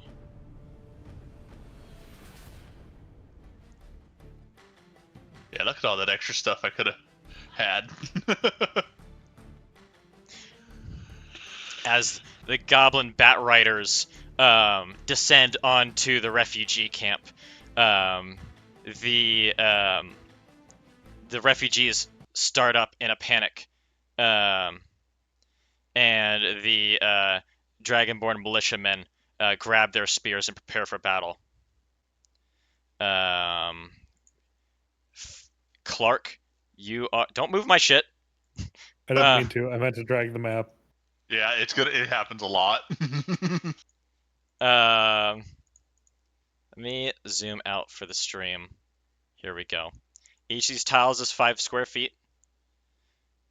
Clark, you are at the head of this initiative. Actually, Okay. no, sorry. The Goblin Bat Riders get one surprise round. I'm going to start from the top left. Goblin Bat Rider B is going to... the rider on top is going to shoot his short bow at the dwarf. This is going to be really slow. I'm going to improvise a quicker way of doing this. And his arrow misses. Let's see. Let's start with Bat Rider L. Approaches and I'm just going to do it like this. The Bat Riders are going to close in on the ground.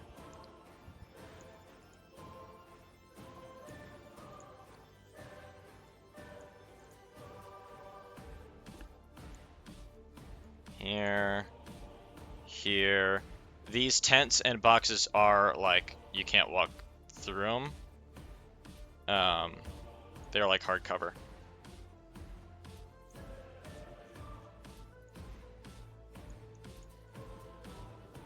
Okay, and I'm going to roll a d20, and that's going to be the amount of people who die here.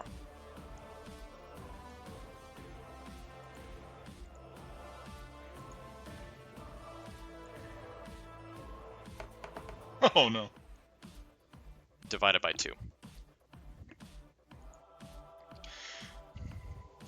And the Bat Riders, before your eyes, start tearing into the refugees. 1, 2, 3, 4, 5, 6, 7. And 7 of them immediately are torn to shreds in moments. Now, Clark, it is your turn. Oh, right. Those are arches we're standing underneath. Those are Yeah. arches. Those are passable. Do I have a clear line of sight on any of the Bat Riders? Yes, so you can use the ruler tool. You have a clear line of sight on Batrider G and E. Okay. And Mostly with what I your was asking is, range, are they on the ground? they are on the ground. You also have a clear shot on F and on A from where you are.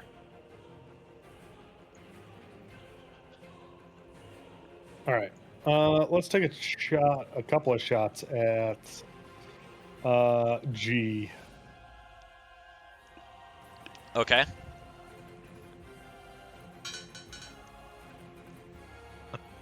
Two plus 9, that's an 11.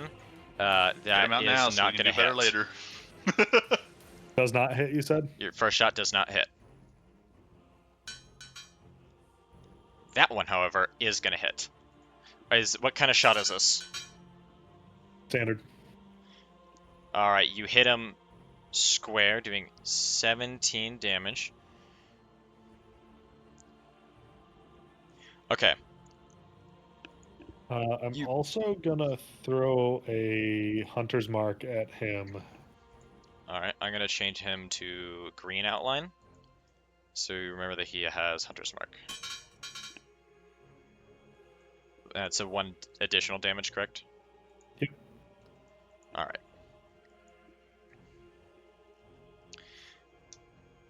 And remember to be planning out your moves before you make them, guys. Before it's your turn.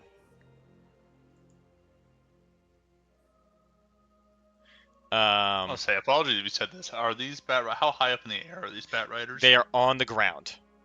Okay. All of these have landed here, although you hear shrieking above you.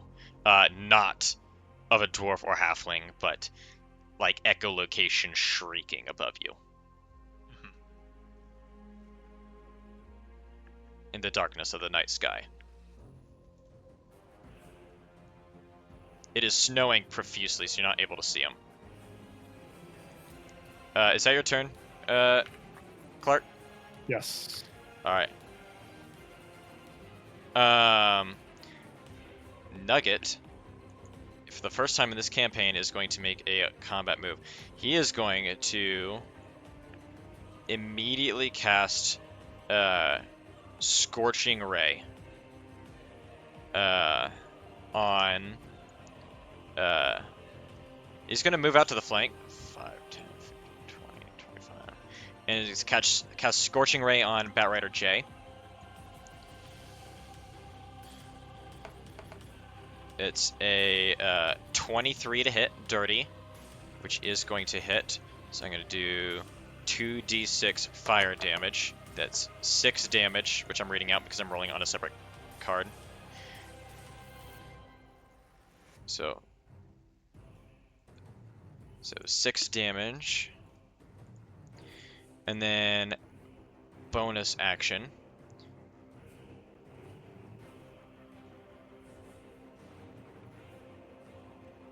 Let's see.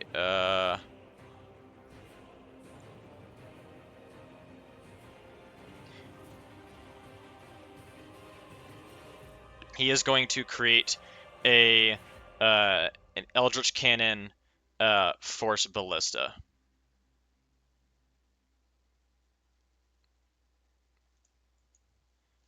And I'm going to do that with...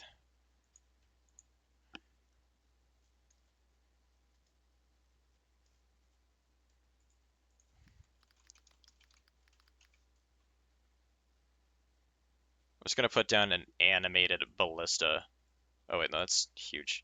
There's not... Man, you think there'd be a Force Ballista icon I could put down? Sticker. Yeah, let's see what... Sticker...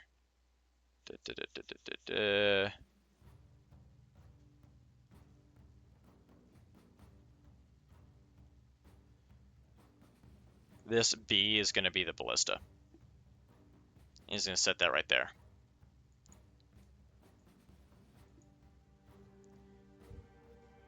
And that's going to be his turn. Kerbank, it is now your turn. Okay. I am going to sprint up. Oh, let me grab my right thing. So 5, 10, 15, 20, 25. Okay. And I am going to swing for the fences, hopefully to knock this down so we can get more people farther back quicker. So All right. this will be a reckless. Oh, let me go into a rage first before I forget that. Make sure you get angry. So, yep, make sure I get my bonus action. I lose my bonus action, I mean. 23. 23 to hit. Yep. That hits. Awesome. 14. 14 damage. Yes. All right.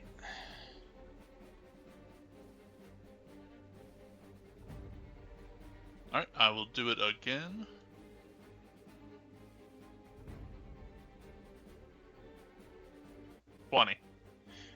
Natural or dirty? Dirty. All right, that hits.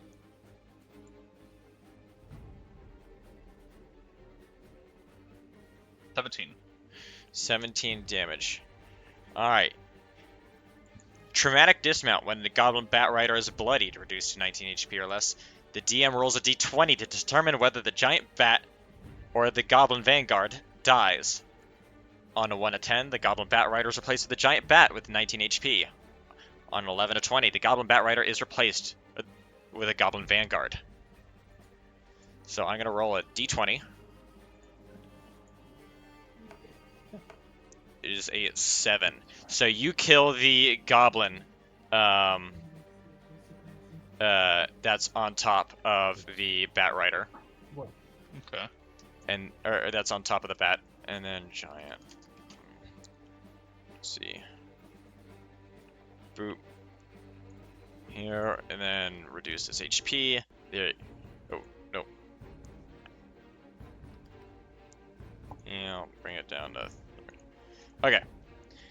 There's now a wounded giant bat before you. Its rider is dead.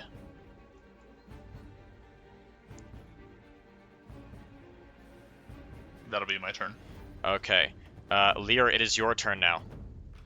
Remind me what this is around Moradin again, Pachi? That gives you +3 to ability saving throws, I believe. Okay. Is that correct, Tibbles? Yeah, +3 to saves on saving throws, and it also is, I do believe, if you're charmed, you don't become charmed anymore. Let me look. There was a thing that I saw on my thing about it. Let's see. Subclass. Aura protection. Yeah, you and your allies have immunity to the charmed condition while in your aura of protection. If you're charmed and you enter my aura, that condition has no effect on that ally while they're there. Okay. All right, so I'm going to move there, and then I'm going to guiding bolt on the bat, the giant bat. It's by itself. Okay. And low health. 18. Hits. 17 damage. Hurts it severely, does not kill it. And my guiding bolt, 13. Hits. Barely. Oh. Oh no, sorry, that was the wrong roll for that. Hold on. That was supposed to be my bonus action. Yeah, that's a lot of damage. That's not the right damage. 4 damage. Or That does 7. kill it. 7 damage, but it kills it either way. The good old bang bang. You know, So magic it's finger dead. guns. Yep. That's my turn. Elwyn, in the center of the camp, is going to step out into the center and call out, "Children, come to me! I shall protect you!" And she is going to cast.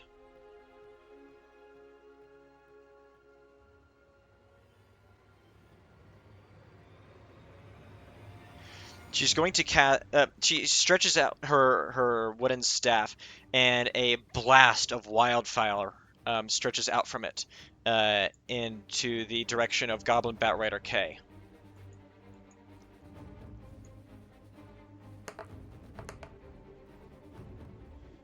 A 23 to hit hits.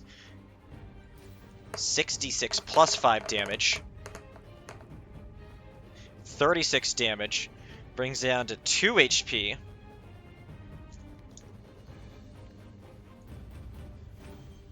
I'm going to roll a d20.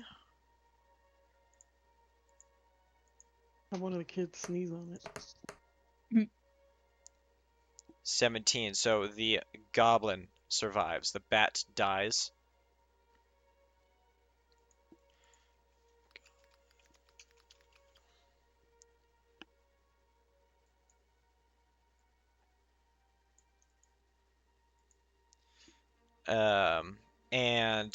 Like she absolutely glasses the bat that's underneath this goblin vanguard.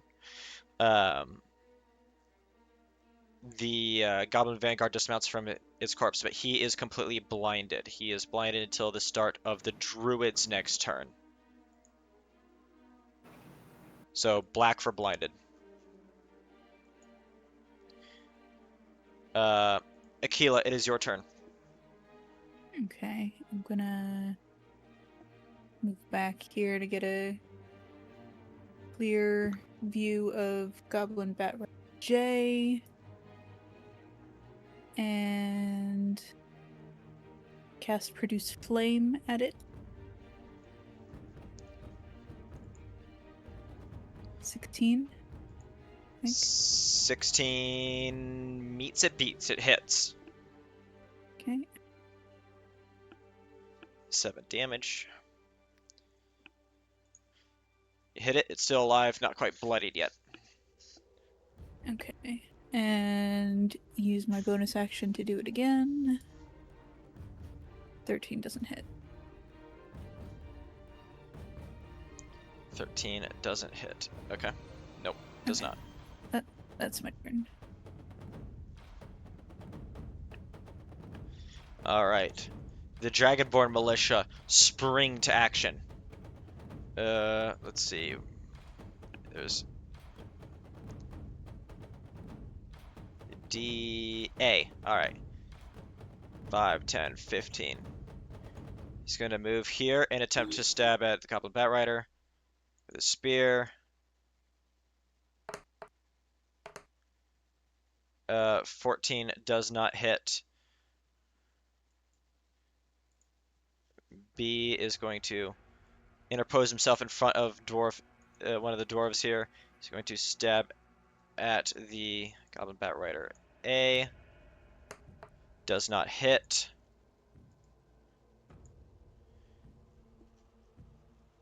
C is going to step over here. Is going to stab at Goblin Batrider M.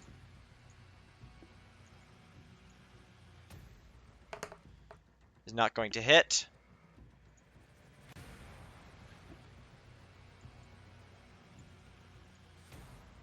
I wish I could see D. D is going to step over here, attempt to hit M.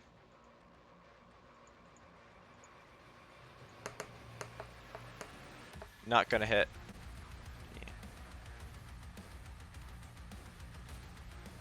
I'm just gonna go down the list of each of these until I've done all of them.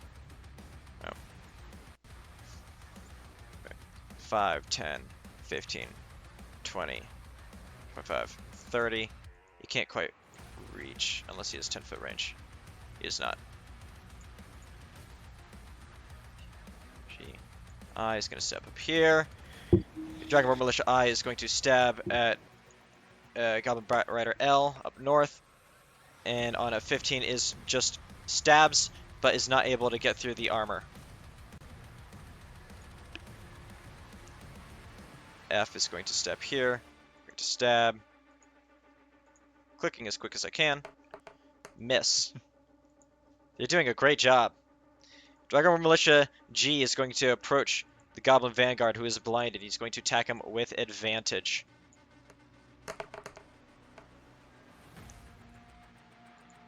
And is going to miss. Damn. These guys are fucking chumps. No one said that they were a well-trained militia. They are militia. These are mobilized civilian Dragonborns. Spirited, but clearly ineffective.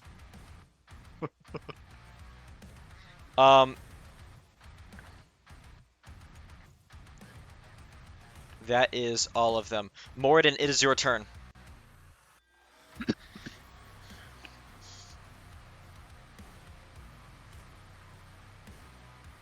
Hibbles. I'm moving. Okay. Boom. I'm swinging on this bat. Here we go. Let's go. 22. 22 to hit. Hits. Okay. That damage. Wow. Good job. Good job. I'm gonna use my divine. Wait. I'm not seeing the damage. I need you to tell me the result of the roll. It was 3 damage. 3. Okay. Yeah. And then we got the divine smite, which is another 11. 11 damage. And then we're gonna swing again with our second attack. Hold on. Before you do that. Oh. Because I gotta determine who you killed. Okay. You killed the goblin up top.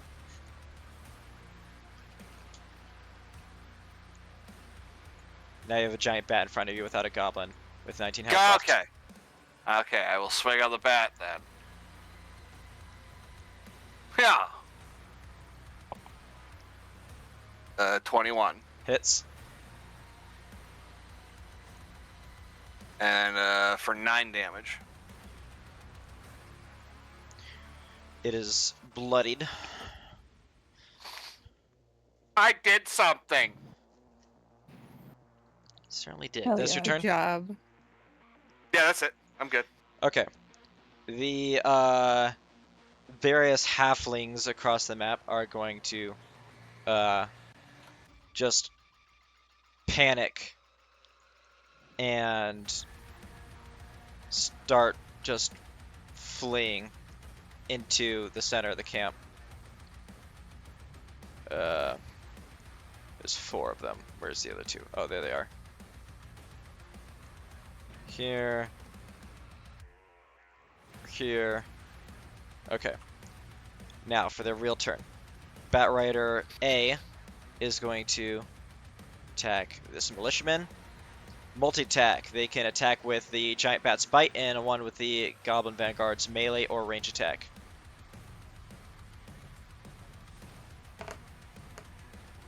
Natural 1. On that, the Goblin Bat Rider attempts to lunge forward. The bat attempts to bite onto the Dragonborn, but the militiaman dodges out of the way and managed to knock off and kill the knock off the goblin and kill the bat. So the goblin is still alive. The bat died. Yes. It lunged forward, its head was forward, the Dragonborn militiaman brought the spearhead down upon the bat's head and killed it. Let me bring his health down. Okay. Alright. B...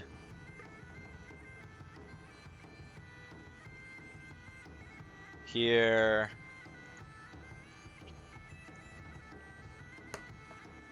kills Dwarf H.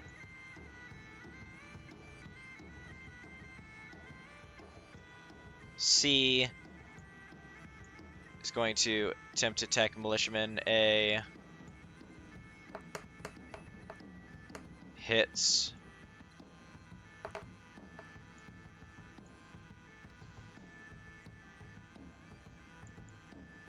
So 7 damage plus scimitar attack with the goblin that's riding on top misses.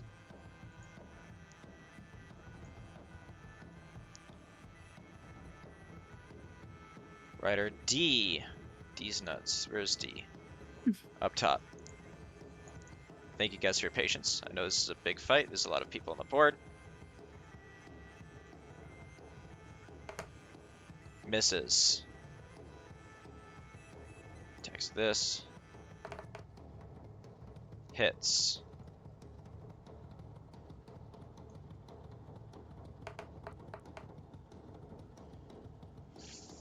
For damage to the Dragonborn militiaman.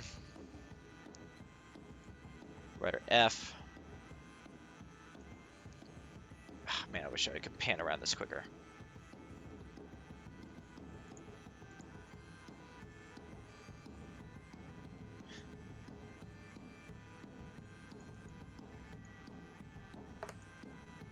Miss. Miss. Neat. Fired and a missed.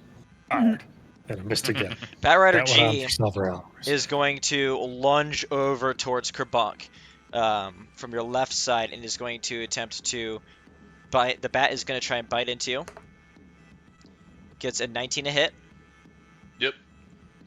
He's supposed to roll with It can- advantage too, right? Yeah, roll it again, I'm yeah. just going to roll it again just in case it's not 20 or no. Yeah. Nope. Alright, so take 9 damage from the bite, and then the goblin on top is going to slash you with his scimitar. With advantage, right? Yes. If it's 2 different attacks, 2 different advantages. Yes. Dirty 23. Okay. So the scimitar does 1d6 plus 2 slashing damage plus 1d4 slashing damage to the attack roll head advantage. So 8 plus That was a lot of numbers there. 1. Yeah, so you take 9 additional damage. So 9 additional, so I'm taking 18 in total. Yes. Slashing. Okay. I think bite was piercing. Rider H. If it ain't psychic, I'm not worried.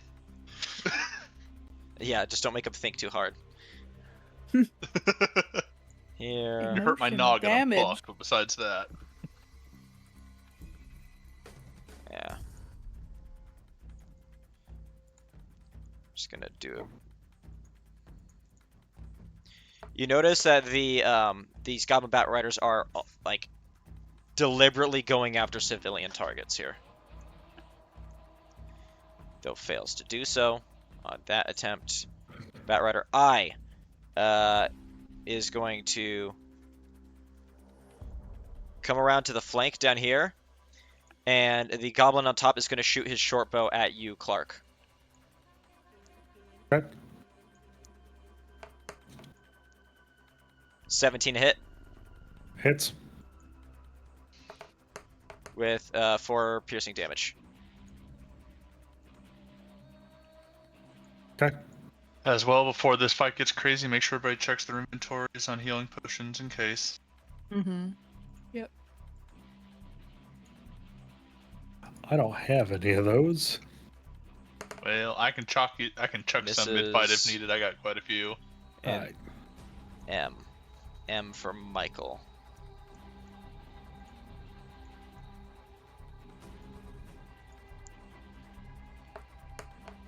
Misses. Alright, cool.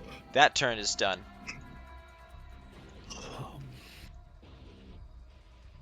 The Dwarven civilians are going to also try and, in a panic, run over to the middle.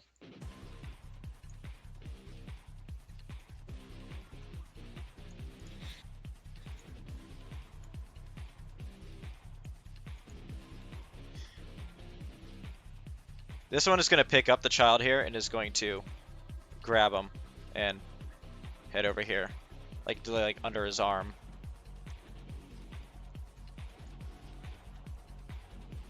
This one runs, triggers an opportunity attack. Dwarf F, and gets munched on by the bat and dies. Seeing this, Dwarf D grabs Dwarven Child C and starts booking it towards the middle. And that's the dwarves.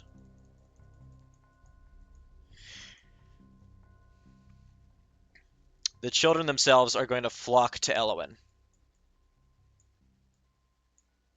Smart move, kid. Smart move.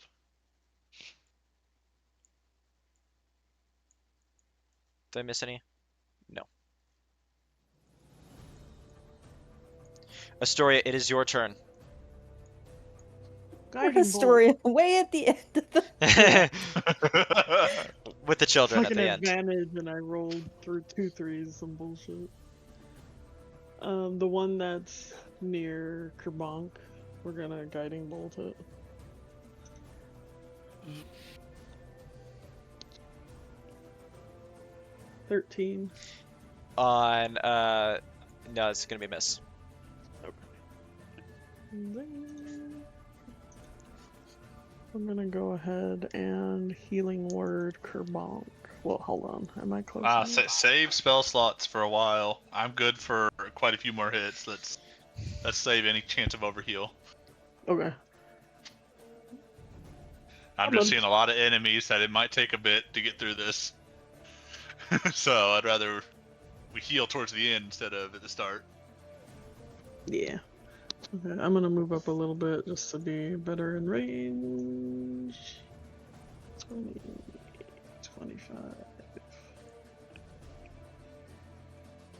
Okay, and then I'm done. That's your turn. Yeah. Alright, we're gonna proceed for just a little bit longer here. Just a tiny bit. You'll see. Clark, it is your turn.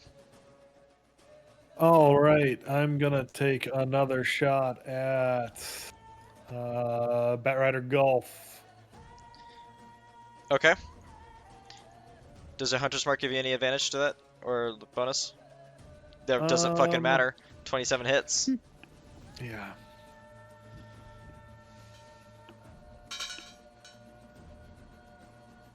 For 12 damage. You absolutely, like, nail the bat. The goblin atop is thrown off of it. Also dead? No.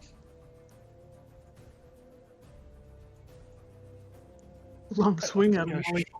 Let's take a shot at that This is goblin, then. this is two separate entities riding one another. Yep. Passionately. Yikes. 27 hits the goblin. 300 win mag, push 2 left, win 3/4 value.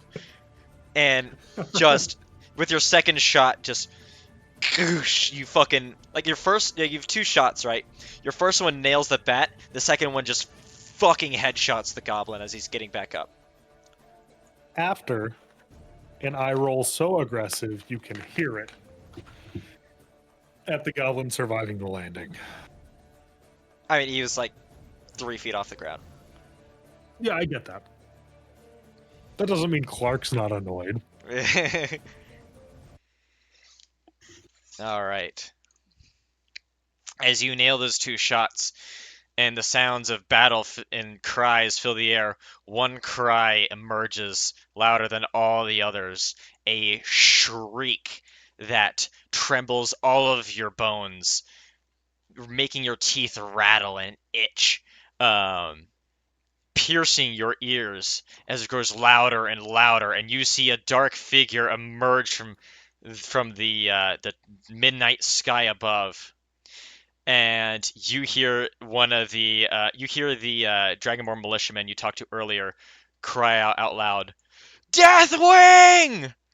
And a massive bat figure the size of a house armored in rows and rows of chitinous, orcish black steel armor, falls directly down, diving upon Elowen and the children. It is swooping down through the air towards them, and on that cliffhanger, we're going to end this session. Of course. That's yeah, that's a good cliffhanger. All right, I am going to end the session for anyone who was watching the stream. Thank you for being here. And yeah, thank you very much. I'll see you guys next week. We'll see what happens. Yes. Yeah. Yes. Did you read chat? I did. Jing Kuo said earlier, what do you call an orc with 2 brain cells? Pregnant. Very good. All right, let's go to bed. Oh, Yeah. right. Bed sounds quite nice.